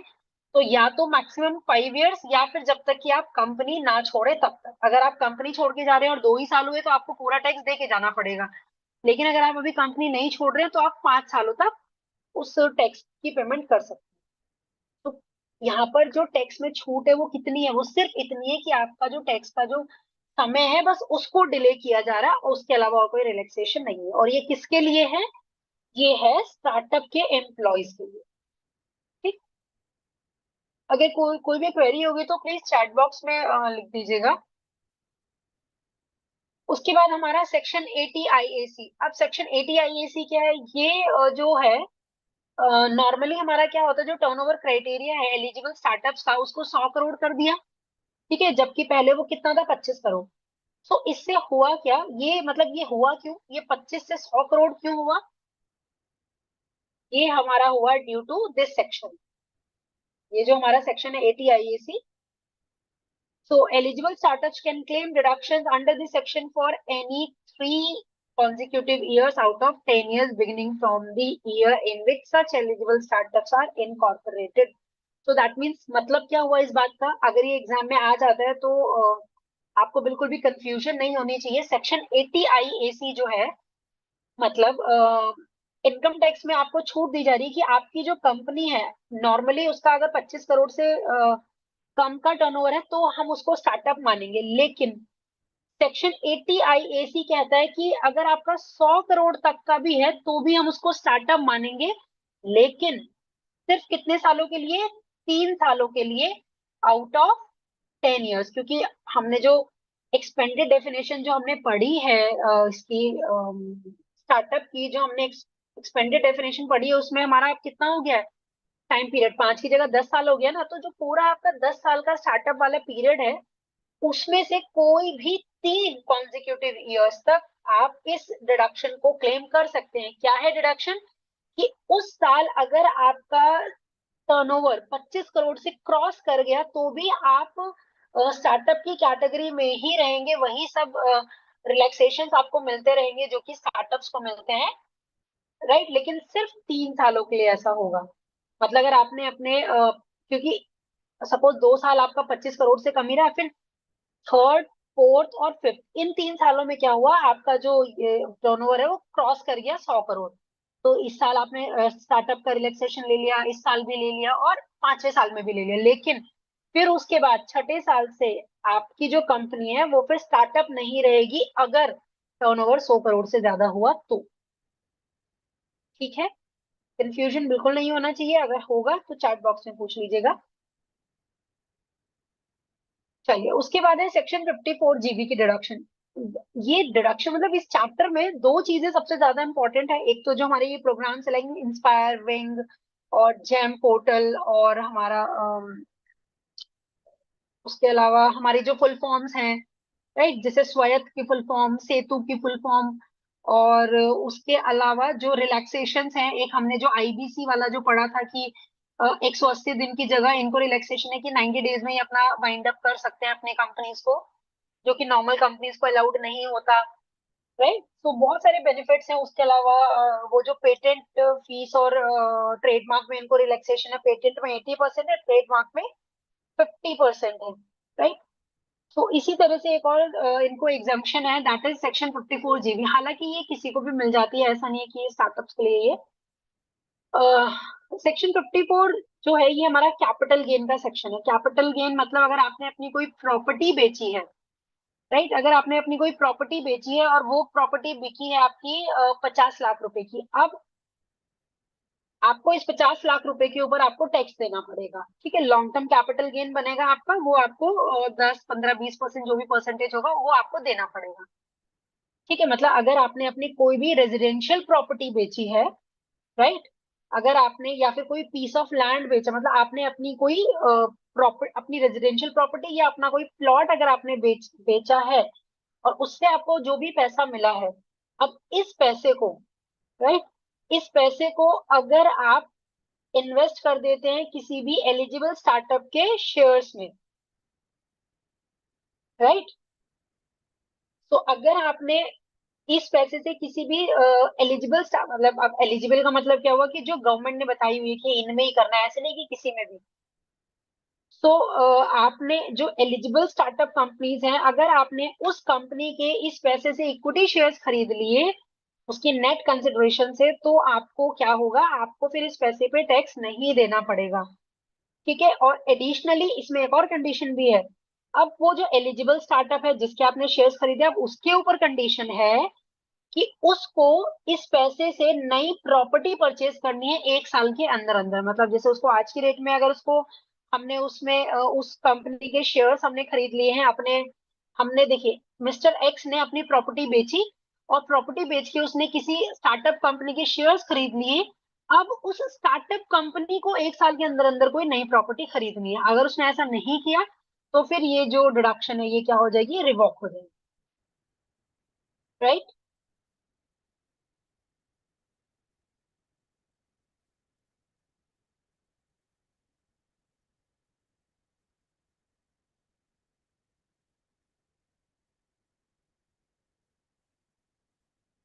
चलिए, उसके बाद फिर हमारा एमसीए ने एमसीए ने क्या रिलैक्सेशन दिए हैं? ये एक्सेप्टेंस वाले रूल्स हैं, एक्सेप्टेंस ऑफ डिपॉजिट्स रूल 2014 की। कोई भी जो कंपनी है, ठीक है, in the notification issued by MCA in case of, अगर कोई प्राइवेट कंपनी है जो कि एक स्टार्टअप भी है, तो उसका जो डिपॉजिट है does not include an amount of 25 lakh और या फिर उससे ज्यादा received by the startup business in a single tranche from a person by way of convertible note or which is convertible into equity shares or repayable within 10 years from the date of the issue.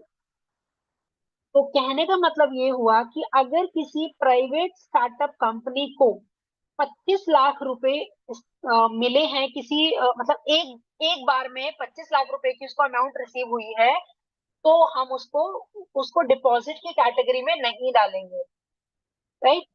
और दूसरा जो maximum limit है deposit की, वो क्या रखी गई है, वो रखी गई है 35% of the aggregate of the paid up share capital, free reserves और ये जितने भी कंपनी के रिजर्व्स वगैरह हैं। तो डिपॉजिट रूल दैट इज 35% इनके ऊपर अप्लाई नहीं, एप्लीकेबल नहीं होगा। मतलब कोई लिमिट नहीं है, मैक्सिमम लिमिट नहीं है। उसके बाद फिर बात आती है फंडिंग की। अब ये लोग क्या करते हैं, फंडिंग करते हैं। फंडिंग मतलब समझते हैं ना कि जो स्टार्टअप कंपनीज है उनको फंडिंग दी जाती है। तो उसके लिए उनको क्या करना पड़ता है, उनको DPIIT में उनको रजिस्टर होना जरूरी है।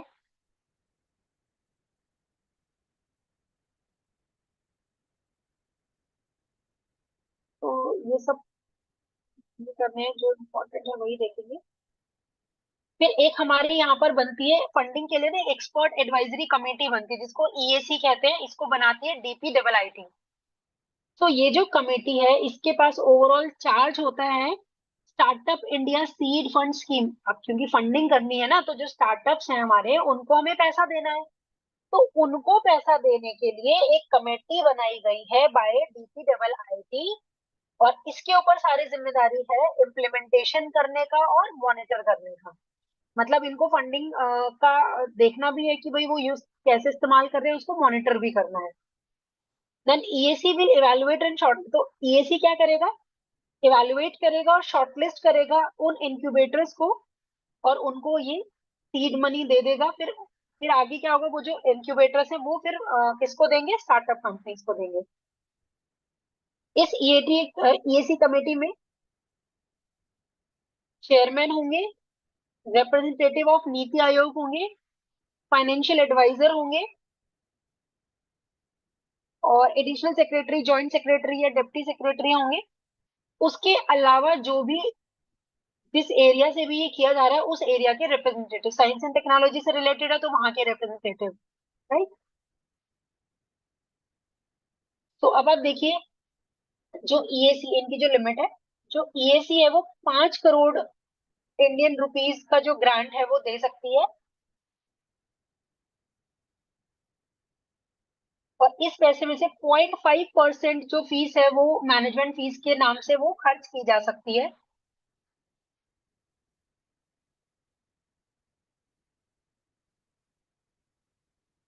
Selection of startups.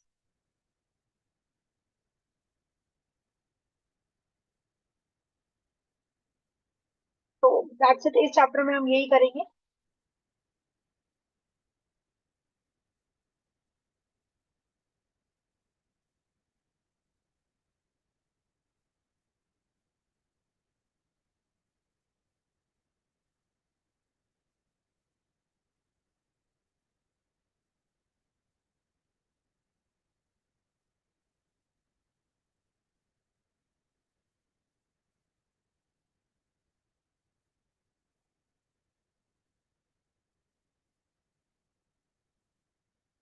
Next chapter है हमारा private equity and venture capital.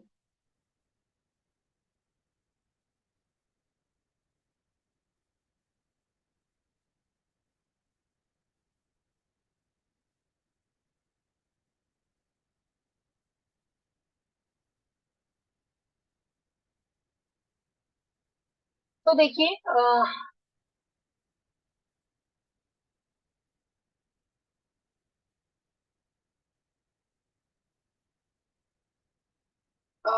Unit 21,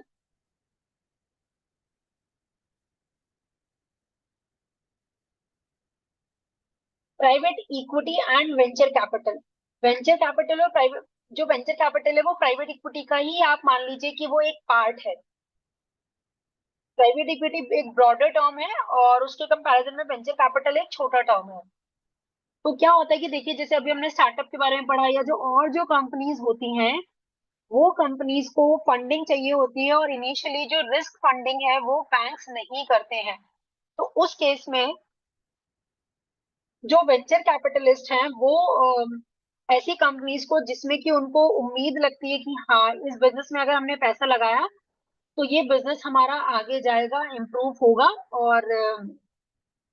और हमें उससे क्या होगा अल्टीमेटली। फिर जब बाद में आप सपोज उन्होंने उस कंपनी के 10 रुपए के इक्विटी शेयर्स अगर उन्होंने खरीद लिए, और बाद में जब वो कंपनी ग्रोथ करेगी, वही शेयर अगर 1000 रुपए का हो गया, तो आप सोचिए कि उनको कितने टाइम्स उनको रिटर्न मिला। राइट, सो ये काम होता है वेंचर कैपिटलिस्ट का।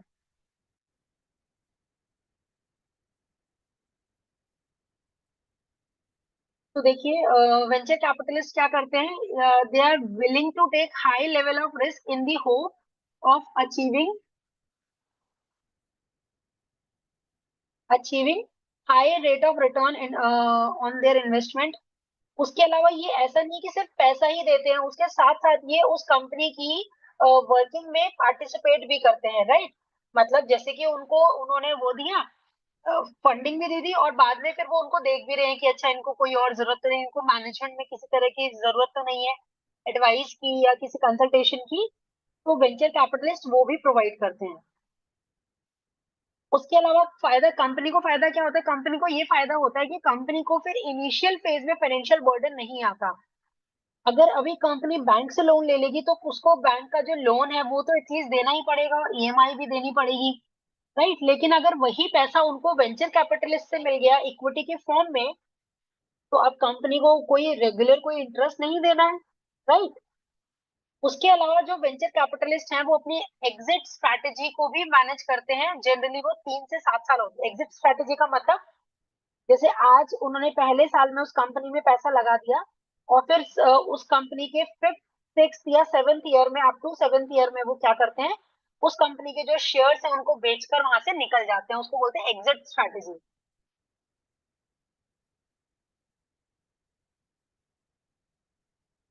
ठीक है, प्राइवेट इक्विटी और वेंचर अगर हम दोनों का देखें, तो जो हमारी प्राइवेट इक्विटी है, प्राइवेट इक्विटी में होता है ऑटोनोमस पूल ऑफ कैपिटल, जिसमें कि बहुत सारे हाई नेटवर्थ इंडिविजुअल्स हैं जो पैसा उसमें डालते हैं। और उसके अलावा बहुत ज्यादा यहाँ पर रेस्ट्रिक्शंस नहीं है, बहुत ज्यादा आप कह लीजिए रेगुलेशंस नहीं है। प्राइवेट इक्विटी को इस्तेमाल किया जा सकता है by the investee company to restructure either its finances or operations. तो कोई भी कंपनी प्राइवेट इक्विटी इन्वेस्टमेंट लेकर अपने बिजनेस को रीस्ट्रक्चर कर सकती है। प्राइवेट इक्विटी इन्वेस्टर जो है जनरली वो अपना पैसा बिजनेसेस में लेटर स्टेज में लगाते हैं as compare to venture capitalist. मतलब अगर हम बात करें सबसे पहले बिजनेस में पैसा कौन लगाता है, तो वो हमारा क्या होगा, वो हमारा होगा वीसी। उसके बाद फिर तब हमारे जो प्राइवेट इक्विटी है वो इसके बाद लगाते हैं।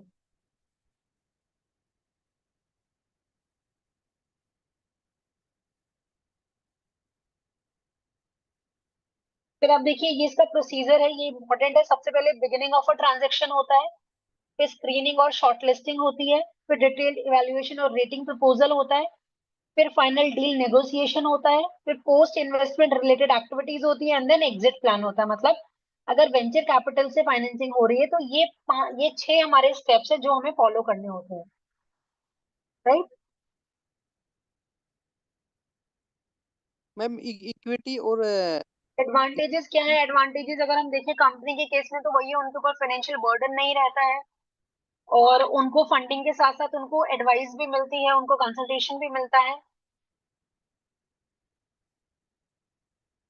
उसके लिए एग्जांपल्स दिए हैं, ये हमें नहीं पढ़ने हैं एग्जांपल। ठीक है, ये कुछ इंडियन वेंचर्स के एग्जांपल दिए, ब्लूम वेंचर्स, कलारी कैपिटल, नेक्सस वेंचर। ठीक है, वीसी का रोल क्या होता है, ये क्या करते हैं, ये कंपनीज को स्पेशलाइज स्किल्स और बैकग्राउंड होता है इनके पास। और जिन जो कंपनीज हैं, ये लोग क्या करते हैं कि मतलब जो बहुत उसमें होते हैं, जो अभी बिल्कुल आप कह लीजिए कि जो फ्रेश होते हैं, उनको ये क्या बना लेते हैं, उनको एनालिस्ट बना लेते हैं, उसके अलावा इसमें फिर क्या होता है, एसोसिएट रोल होता है, एनालिस्ट पोस्ट के नीचे एसोसिएट रोल होता है। फिर उसके नीचे कौन होते हैं, प्रिंसिपल्स होते हैं। फिर उसके बाद क्या होते हैं, फिर उसके बाद पार्टनर्स होते हैं। पार्टनर जो है वो सबसे सीनियर मेंबर्स होते हैं इनके। और ये दो टाइप के होते हैं, जनरल पार्टनर और मैनेजिंग पार्टनर।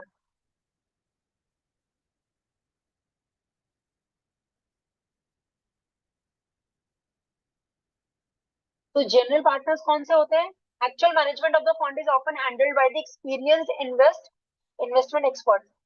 तो जिनका पैसा लगा हुआ होता है उनको बोलते हैं लिमिटेड पार्टनर्स। और जो उस पैसे को मैनेज करता है उसको बोलते हैं जनरल पार्टनर।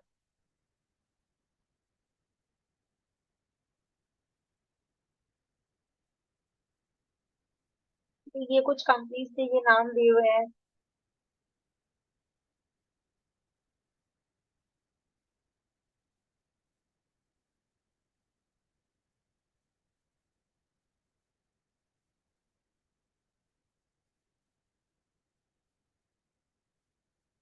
ठीक है, सो इसमें बस हम इतना करेंगे, ये वाला आप एक देख लीजिए। सोर्सेज ऑफ प्राइवेट इक्विटी हमारे क्या क्या, प्राइवेट इक्विटी के पास जो पैसा वो कहाँ कहाँ से आता है, public pension fund, corporate pension fund. तो ये जो इस तरह के हमारे जो फंड्स हैं, जो लॉन्ग टर्म फंड्स हैं, वो लोग भी इसमें प्राइवेट इक्विटी में इन्वेस्ट करते हैं।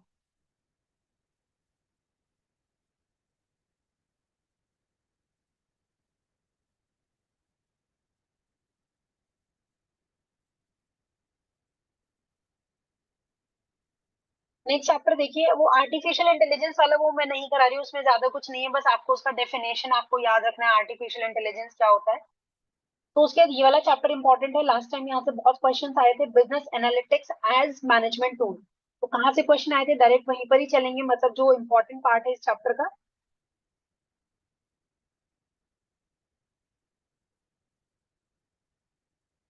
यहाँ से हमें शुरू करना है, टाइप्स ऑफ एनालिटिक्स।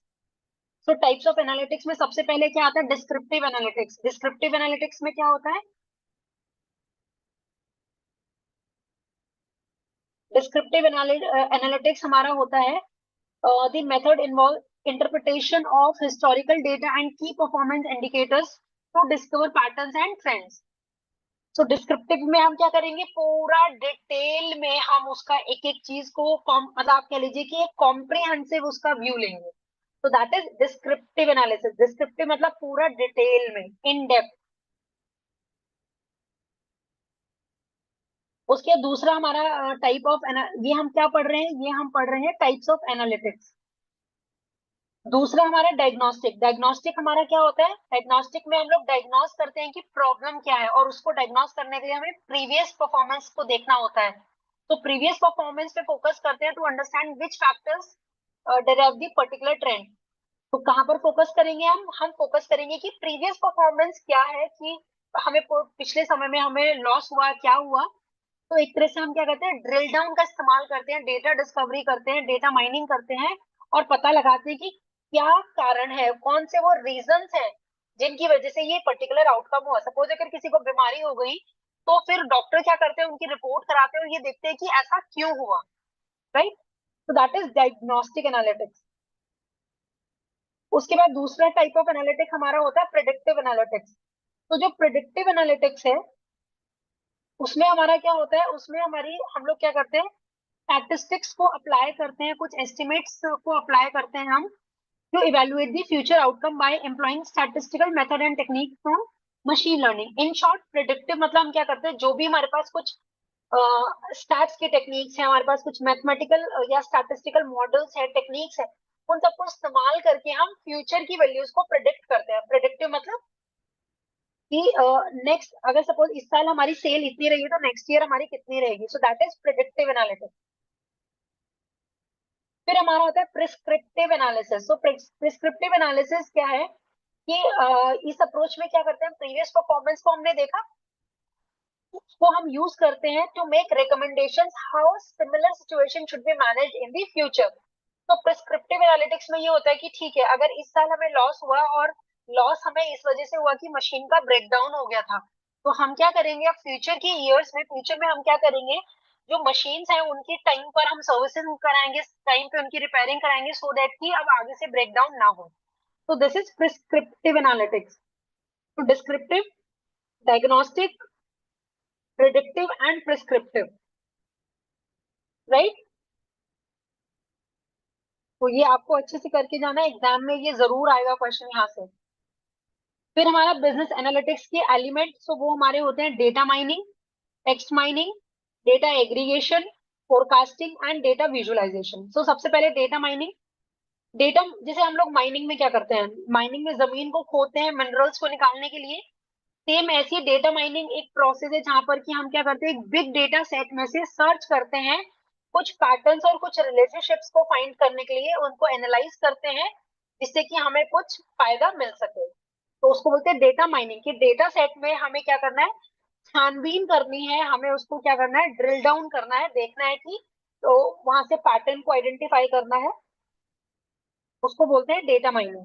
तो the process of extracting meaningful information from the data set, that is data mining. तो आपके पास बहुत सारी इंफॉर्मेशन है, सो उस इंफॉर्मेशन में से आप अपने लिए मीनिंगफुल इंफॉर्मेशन आपके ऑर्गेनाइजेशन के लिए अगर निकालते हैं, that is known as data mining. अब जो डेटा माइनिंग है उसमें हमारे 4 स्टेप्स हैं। Number 1 data collection. तो डेटा माइनिंग के लिए सबसे पहले डेटा कलेक्शन होना चाहिए। उसके बाद फिर डेटा प्रिपरेशन होना चाहिए। हम क्या करते हैं, डेटा को प्रिपेयर करते हैं, कैसे उसका एक्सप्लोरेशन करते हैं, प्रोफाइलिंग करते हैं, प्री प्रोसेसिंग करते हैं, राइट। उसके बाद हमारा फिर क्या होता है, फिर डेटा माइनिंग प्रोसेस चलता है। डेटा माइनिंग प्रोसेस में हम क्या करते हैं, टेक्निक्स को अप्लाई करके हम सेलेक्ट करते हैं कि कौन सी प्रॉपर डेटा माइनिंग टेक्निक है और उसको हमें किस पॉइंट पर हमें अप्लाई करना है। उसके बाद फिर हम क्या करते हैं, फिर इंटरप्रिटेशन एंड एनालिसिस। इंटरप्रिटेशन मतलब कि हम क्या करेंगे, जो भी फाइंडिंग्स आएंगी उन फाइंडिंग्स को हम देखेंगे कि उससे क्या कंक्लूजन्स निकल रहे हैं और वो हमें डिसीजन मेकिंग में गाइड करेंगे।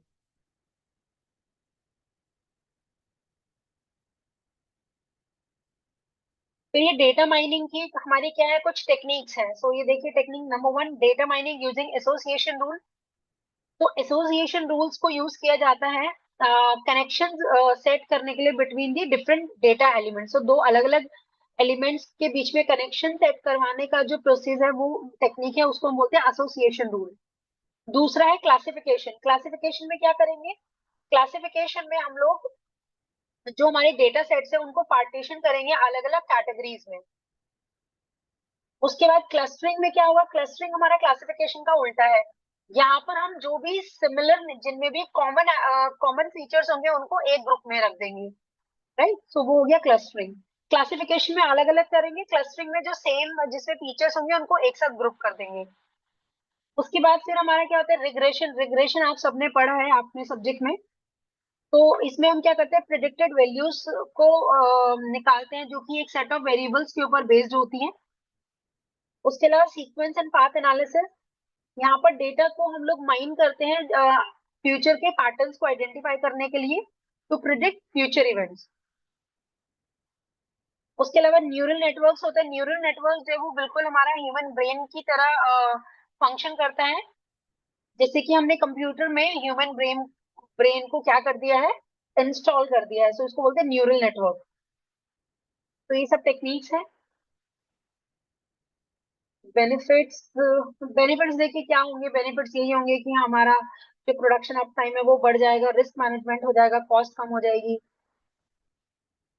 Industry example. फिर हमारा आता है दूसरा टेक्स्ट माइनिंग। डेटा माइनिंग के बाद आता है टेक्स्ट माइनिंग। टेक्स्ट माइनिंग में हम क्या करते हैं कि जो हमारा अनस्ट्रक्चर्ड टेक्स्ट है उसको हम एक स्ट्रक्चर्ड फॉर्मेट में कन्वर्ट करते हैं, जिससे कि हमें वहां से कुछ इनसाइट्स मिल सके, उसको बोलते हैं टेक्स्ट माइनिंग। डेटा माइनिंग पूरा एक डेटा पूल सेट है, उसमें से हम अपने मतलब का डेटा निकाल रहे हैं, that is data mining. Text mining में जो हमारे पास अनस्ट्रक्चर्ड टेक्स्ट है उसको स्ट्रक्चर्ड फॉर्मेट में कन्वर्ट करना। अब इसका जो तरीका है वो गया स्ट्रक्चर्ड डेटा। स्ट्रक्चर्ड डेटा हमारा क्या होता है, स्टैंडर्डाइज्ड होता है टेबुलर फॉर्मेट में, जिसमें हमारे रोज एंड कॉलम होते हैं।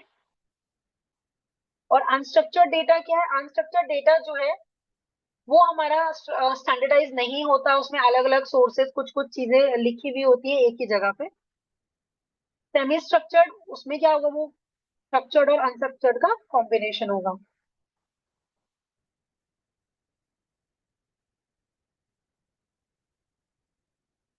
उसके बाद फिर हमारा थर्ड आता है डेटा एग्रीगेशन। हमने अभी पढ़ा, जो हम बिजनेस एनालिटिक्स के हमने एलिमेंट्स पढ़े, उसमें सबसे पहला था डेटा माइनिंग, दूसरा था टेक्स्ट माइनिंग, तीसरा है डेटा एग्रीगेशन। तो डेटा एग्रीगेशन क्या है? It is a process of collecting raw data and presenting it in a summary format for the purpose of statistical analysis, is referred as data aggregation. कि हमने क्या किया, raw data को collect किया और उसको समरी फॉर्मेट में present कर दिया, उसको बोलते हैं डेटा एग्रीगेशन। फिर उसके बाद हमारा आता है फोरकास्टिंग। तो फोरकास्टिंग में क्या करेंगे हम? प्रेडिक्शंस करेंगे अबाउट द फ्यूचर।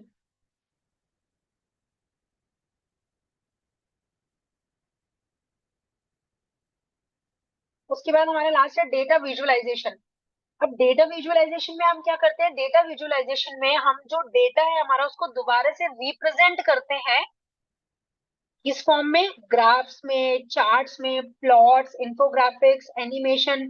इसको बोलते हैं डेटा विजुअलाइजेशन। डेटा एग्रीगेशन में हमने क्या किया? समरी बना ली, राइट। डेटा विजुअलाइजेशन में हम उससे चार्ट, डायग्राम्स, उसके उसकी हेल्प से हम उसको एक्सप्लेन करते हैं। उससे क्या फायदा होता है? उससे ये होता है कि उस इंफॉर्मेशन को ग्रैस्प करना थोड़ा इजी हो जाता है।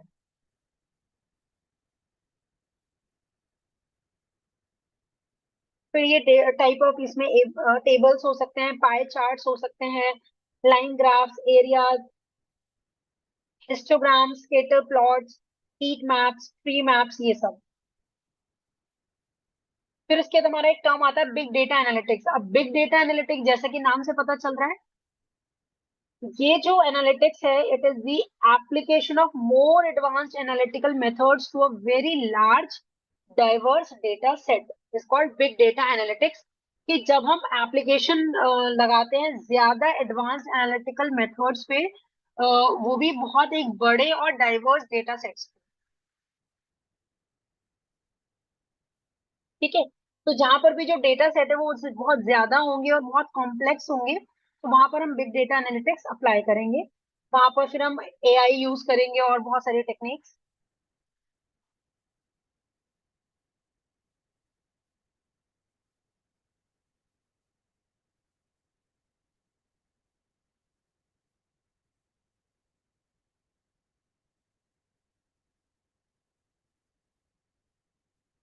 राइट। सो इस चैप्टर में ये इंपॉर्टेंट है जो चीजें हमने अभी डिस्कस की हैं।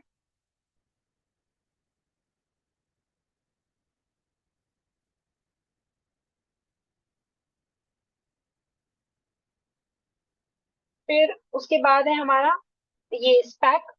स्पैक में दो तीन क्वेश्चन पूछेंगे। कहाँ कहाँ से पूछेंगे वो आप लोग देख लीजिए।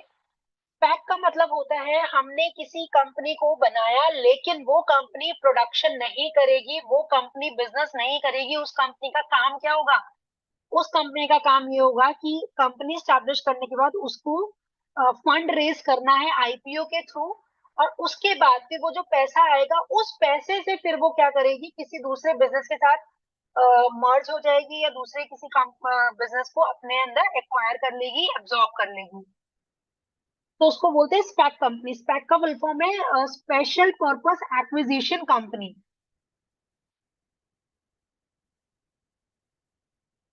तो special purpose acquisition company SPAC. तो ये कैसी कंपनी होती है? A company that does not carry any commercial operations, right. और it is incorporated purely for the purpose of raising capital through an IPO. तो उसका जो होलसेल जो उसका पर्पस है, मैम 24 चैप्टर थोड़ा सा लेंदी है, तो उसको अभी लास्ट में देखेंगे। स्पैक में कुछ दो चार ही बातें हैं, सो इसको कवर करके फिर 24 करेंगे। तो एक ऐसी कंपनी जिसको कि बनाया गया है सिर्फ और सिर्फ किस लिए? फंड रेज करने के लिए थ्रू आईपीओ। और इसका जो गोल है वो क्या होता है? किसी और कंपनी को एक्वायर करना, या किसी और कंपनी के साथ किसी एग्जिस्टिंग कंपनी को एक्वायर करना उस पैसे से, या फिर किसी और एग्जिस्टिंग कंपनी के साथ मर्ज हो जाना। तो ऐसी कंपनी को हम कहते हैं स्पैक कंपनी। क्लियर? तो यहाँ पर जो इन्वेस्टर्स है वो क्या करते हैं, वो मनी कंट्रीब्यूट करते हैं इस फंड में, और बाद में उस फंड को, उस पैसे को इस्तेमाल किया जाता है किसी कंपनी को एक्वायर करने के लिए या मर्ज करने के लिए। और लेकिन इसका जो रिविलेशन है कि किस कंपनी के साथ हम मर्ज होंगे या किस कंपनी को हम एक्वायर करेंगे, उसका जो उसको रिवील किया जाता है आईपीओ के बाद, राइट।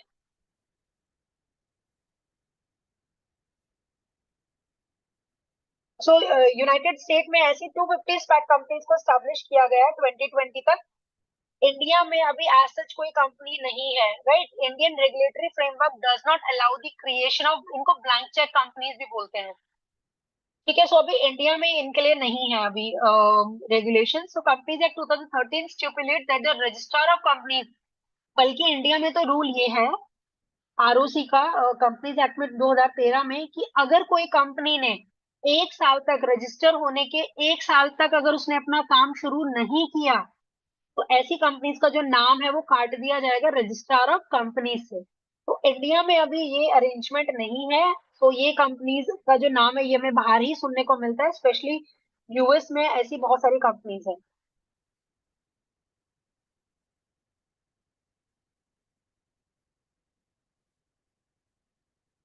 उसके अलावा इसमें जो एक चीज याद रखने वाली है वो ये है कि जो इन्वेस्टर्स है आईपीओ में, उनको कोई भी इंफॉर्मेशन नहीं होती कि किस कंपनी में इस पैसे को लगाया जाएगा, ठीक है। और अगर सपोज ये जो फंड है, मतलब अगर इससे वो काम नहीं हुआ, कंपनी को एक्वायर नहीं किया गया, तो स्पैक कंपनी को जो इन्वेस्टर्स है उनका पैसा वापस करना पड़ेगा, राइट। इनको ब्लैंक चेक कंपनीज भी बोलते हैं।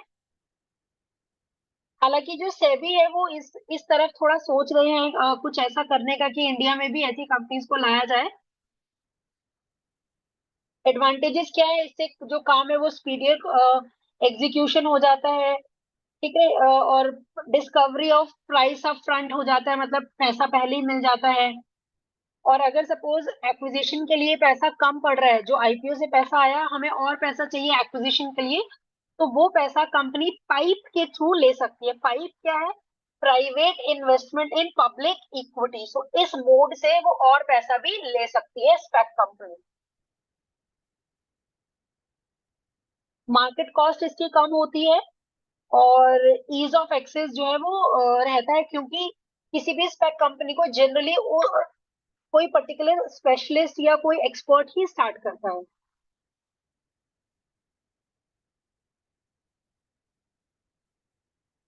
डिसएडवांटेज यही है कि अब स्पेक कंपनी का कोई आइडिया तो होता नहीं कि वो फंड को कहाँ इस्तेमाल करेंगे, ठीक है। रिटर्न्स भी इनके अच्छे नहीं होते हैं।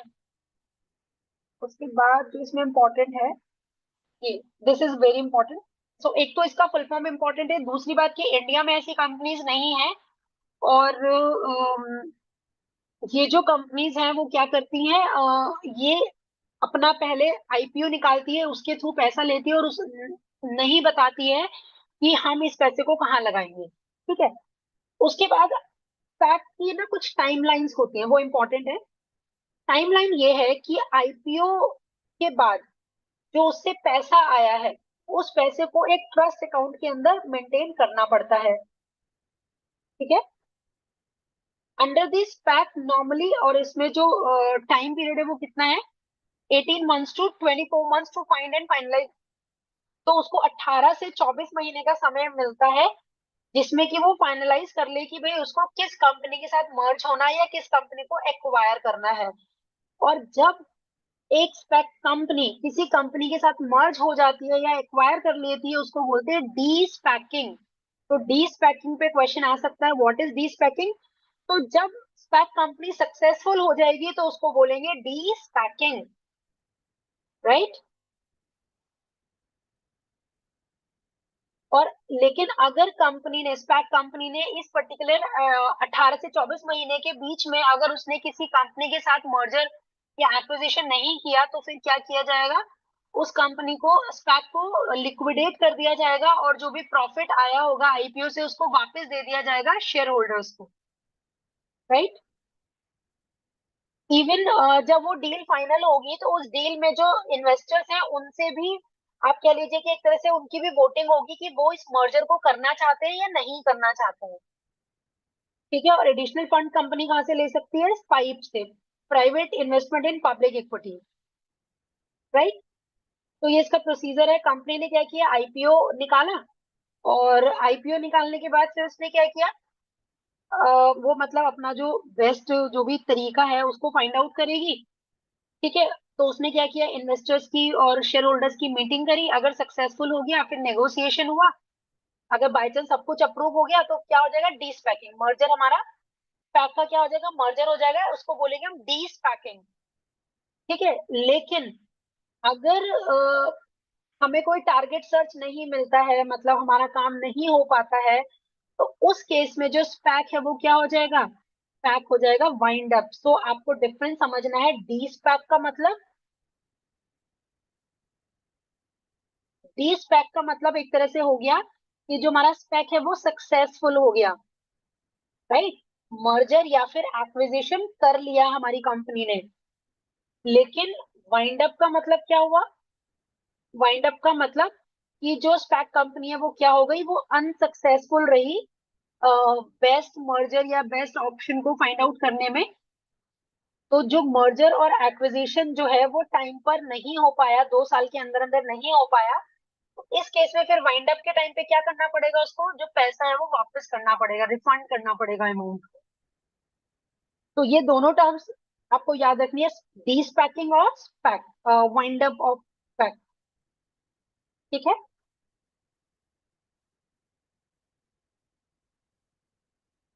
तो ये स्पैक का मर्जर के बारे में दिया हुआ है, वो हमें नहीं करना।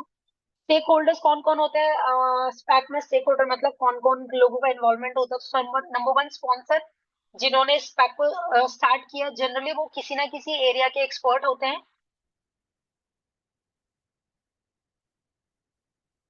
तो दैट्स इट, इसमें इतना इंपॉर्टेंट है। मेन चीज स्पैक क्या होता है और उसका डी स्पैकिंग क्या है, और ट्रस्ट अकाउंट में पैसा डालना होता है। अगर सक्सेसफुल हो गया तो ठीक, नहीं हुआ तो पैसा वापस करना पड़ेगा। और अगर एडिशनल फंड की जरूरत पड़ती है तो वो पाइप के थ्रू ले लेती है। तो इतने ही 4-5 पॉइंट्स इसमें से बनते हैं। फिर हमारा जो लास्ट चैप्टर है मॉड्यूल डी का, वो है हमारा chapter number 24, that is green finance.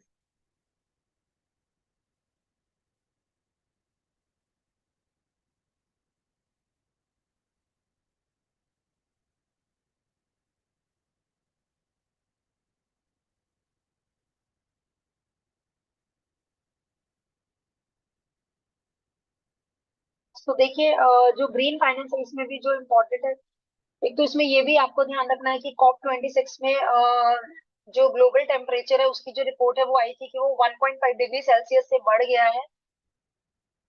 और ग्रीन फाइनेंस का मतलब क्या होता है? ग्रीन फाइनेंस का मतलब होता है कि एक तरह से जो इन्वेस्टर्स हैं वो आपको पैसा दे रहे हैं, लेकिन आप उस पैसे को किसी ग्रीन प्रोजेक्ट में लगाएंगे।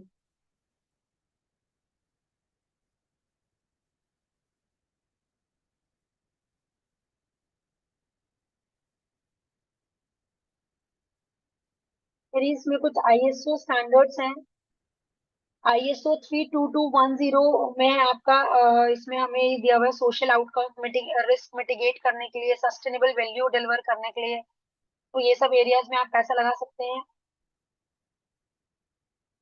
इसके अलावा ये आईएसओ 14008 है, ये एनवायरमेंटल इम्पैक्ट्स के लिए है। आईएसओ 1407 जो है वो एनवायरमेंटल कॉस्ट एंड बेनिफिट को कंपेयर करने के लिए है। आईएसओ 14097 क्लाइमेट चेंज के लिए है, उसमें क्या क्या रिस्क एंड अपॉर्चुनिटीज हैं। उसके बाद बिल्डिंग ग्रीन फाइनेंस, ये हमारा आईएसओ 14000 है जो कि अगस्त 22 में रिलीज हुआ था। इसमें क्या है कि हमारे जो जो भी एनवायरमेंटल एस्पेक्ट्स और इम्पैक्ट्स है उसको, उसके रिगार्डिंग गाइडेंस इसमें दी हुई है।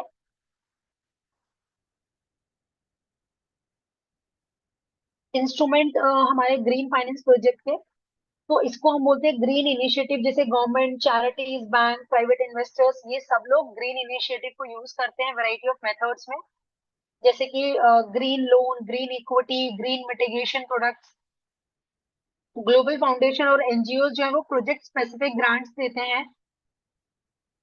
जैसे कि solar mini grids for rural electrification के लिए ग्रांट्स दे दिया, credit enhancement guarantee, insurance products और रिस्क मिटिगेशन टूल्स के लिए। तो ग्रीन लोन्स और ग्रीन बॉन्ड्स जो है दोनों अलग अलग चीजें हैं। जो ग्रीन लोन है वो कौन देता है, वो बैंक देते हैं, राइट। लेकिन अगर हम बात करें, wide range of investors can purchase green bonds commonly referred to as climate bonds, इनको हम क्लाइमेट बॉन्ड्स भी कहते हैं। और उसके बदले उनको फिक्स इंटरेस्ट पेमेंट्स मिलती हैं।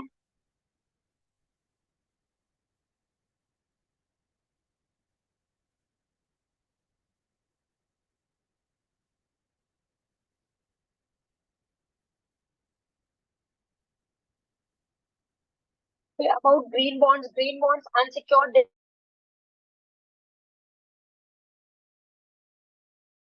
एनवायरनमेंट को बेनिफिट मिलता है। तो यहाँ से जो भी प्रोसीड आती है, proceed from the sale of bond, so green bonds को बेचकर जो भी पैसा मिलता है उससे ग्रीन प्रोजेक्ट्स को फाइनेंस या रीफाइनेंस किया जाता है, ग्रीन प्रोजेक्ट्स को, एसेट्स को, बिजनेस एक्टिविटीज को, राइट।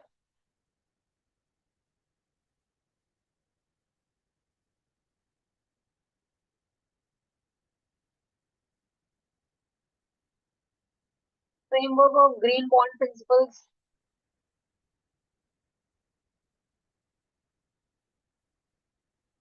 ये इसके बेनिफिट्स हैं। एनवायरमेंट फ्रेंडली प्रोजेक्ट्स को एडिशनल सोर्स मिल जाता है इनसे। ठीक है, ज्यादातर एनवायरमेंटली फ्रेंडली प्रोजेक्ट्स को मतलब पॉसिबल होता है उनको मैनेज करना। जो भी कंपनी ग्रीन बॉन्ड्स इशू करती है उनकी रेपुटेशन भी इम्प्रूव होती है, और इनका पोटेंशियल कॉस्ट एडवांटेज भी बढ़ता है। और एक तरह से ये क्या करते हैं, ब्राउन सेक्टर्स को ग्रीन किया जाता है। सो ब्राउन सेक्टर्स हमारे क्या हुए, जैसे कि जो हमारे आप कह लीजिए कि जैसे जिन कंपनी से पोल्यूशन ज्यादा हो रहा है, सो उन सबको हम क्या बोलते हैं, ब्राउन सेक्टर्स बोलते हैं। सो अगर brown sector companies green bonds issue करेगी तो उससे एक तरह से उनका क्या हो जाएगा, ब्राउन सेक्टर ग्रीन होगा।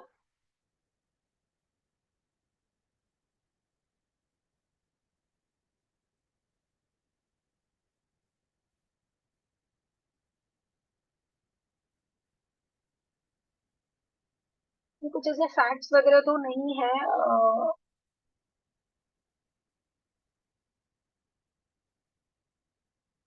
बट लास्ट टाइम यहाँ से क्वेश्चन आया था कि टारगेट क्या है हमारे इसका ना।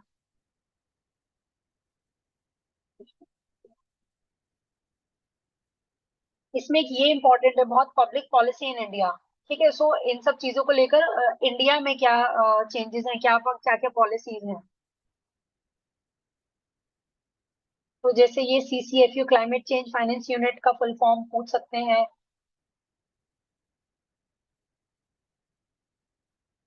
ठीक है, इंडियन कंपनीज को कंपलसरी है कि वो उनको CSR के अंडर उनको अपनी कंपनीज का एक सर्टेन परसेंटेज उनको एनवायरमेंट से रिगार्डिंग उनको खर्च करना है। फिर एक ये पेरिस एग्रीमेंट हुआ था 2015 में कि ग्रीन हाउस गैस इमिशन को हमें 33 से 34.5% तक हमें उसको कम लेकर आना है।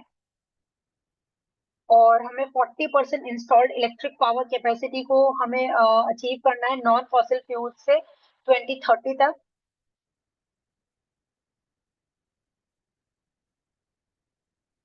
उसके अलावा ये हमारा जो जनरेशन है वो हमें मतलब इलेक्ट्रिसिटी जनरेशन 1100 किलोवाट से 1500 किलोवाट तक।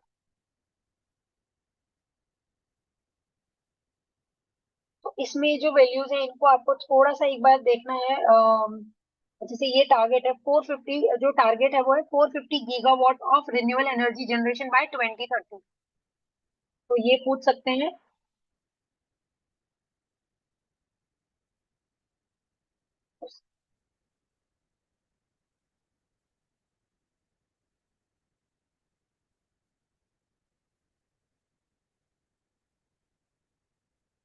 एक हमारा होता है ग्रीन वॉशिंग। ग्रीन वॉशिंग का मतलब refers to exaggerated claims of environment को compliance of variety of definition. तो मतलब हमने कह तो दिया उसको कि ग्रीन इन्वेस्टमेंट है या, लेकिन एक्चुअल में वो है नहीं, तो उसको बोलेंगे ग्रीन ग्रीन वॉशिंग। जैसे कि सपोज नूडल्स को ग्रीन कलर दे दिया जस्ट टू ये दिखाने के लिए कि उसमें वेजीज हैं और वो हेल्दी है।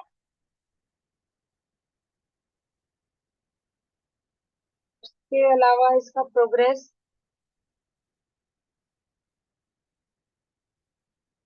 ग्रीन लैंडिंग, तो इसमें बस वही ग्रीन बॉन्ड्स और ग्रीन, आपको ये जो जैसे ग्रीन वॉशिंग हो गया और हमारे ग्रीन लोन्स हो गए, राइट, तो ये सब आपको याद रखना है।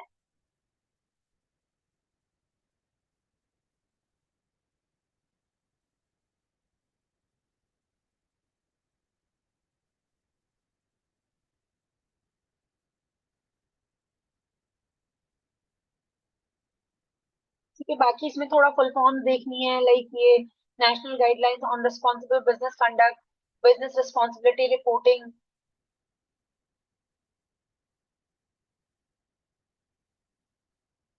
फिर उसके बाद ये बहुत इंपॉर्टेंट है, nationally determined contribution NDC submitted by India after Paris agreement. तो ये COP 21, और ये वाला क्वेश्चन एग्जाम में पूछा था। These points are very important, यहाँ पर मैंने लिखा भी है। कि आज ही तो आज पूछा था देखिए, COP 21 conference of of Paris. It's GDP by 33 to 35 by 2030। ठीक है, और एक इसमें इनका जीरो वाला टारगेट है। एडिशनल कार्बन सिंक क्रिएट करनी है हमें 2030 तक। नॉन फॉसिल फ्यूल बेस्ड हमें एनर्जी रिसोर्सेज करने हैं 2030 तक 40%।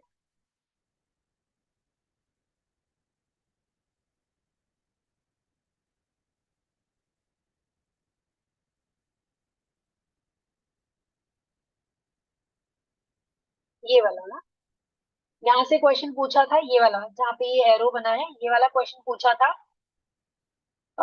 कि हमारी जो कंट्री है वो COP 26 के अकॉर्डिंग कार्बन न्यूट्रल किस ईयर तक हो जाएगी। सो उसका आंसर है 2070। सो 2070 तक हमारा टारगेट है कार्बन न्यूट्रल को अचीव करने का। ठीक है, और कार्बन एमिशन को हमें रिड्यूस करना है 2030 तक 1 बिलियन टन हमें, उससे हमें कम करना है। और जो हमें नॉन फॉसिल फ्यूल से जो एनर्जी हमें बढ़ानी है वो बढ़ानी है 500 गीगावाट।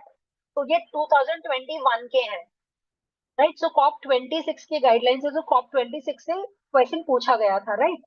ये 2016 में ये पेरिस एग्रीमेंट का है, और ये COP 21 है, ये COP 26 है। तो यहाँ से क्वेश्चन पूछा था एग्जाम में, तो इसको आप लोग पढ़ लीजिएगा।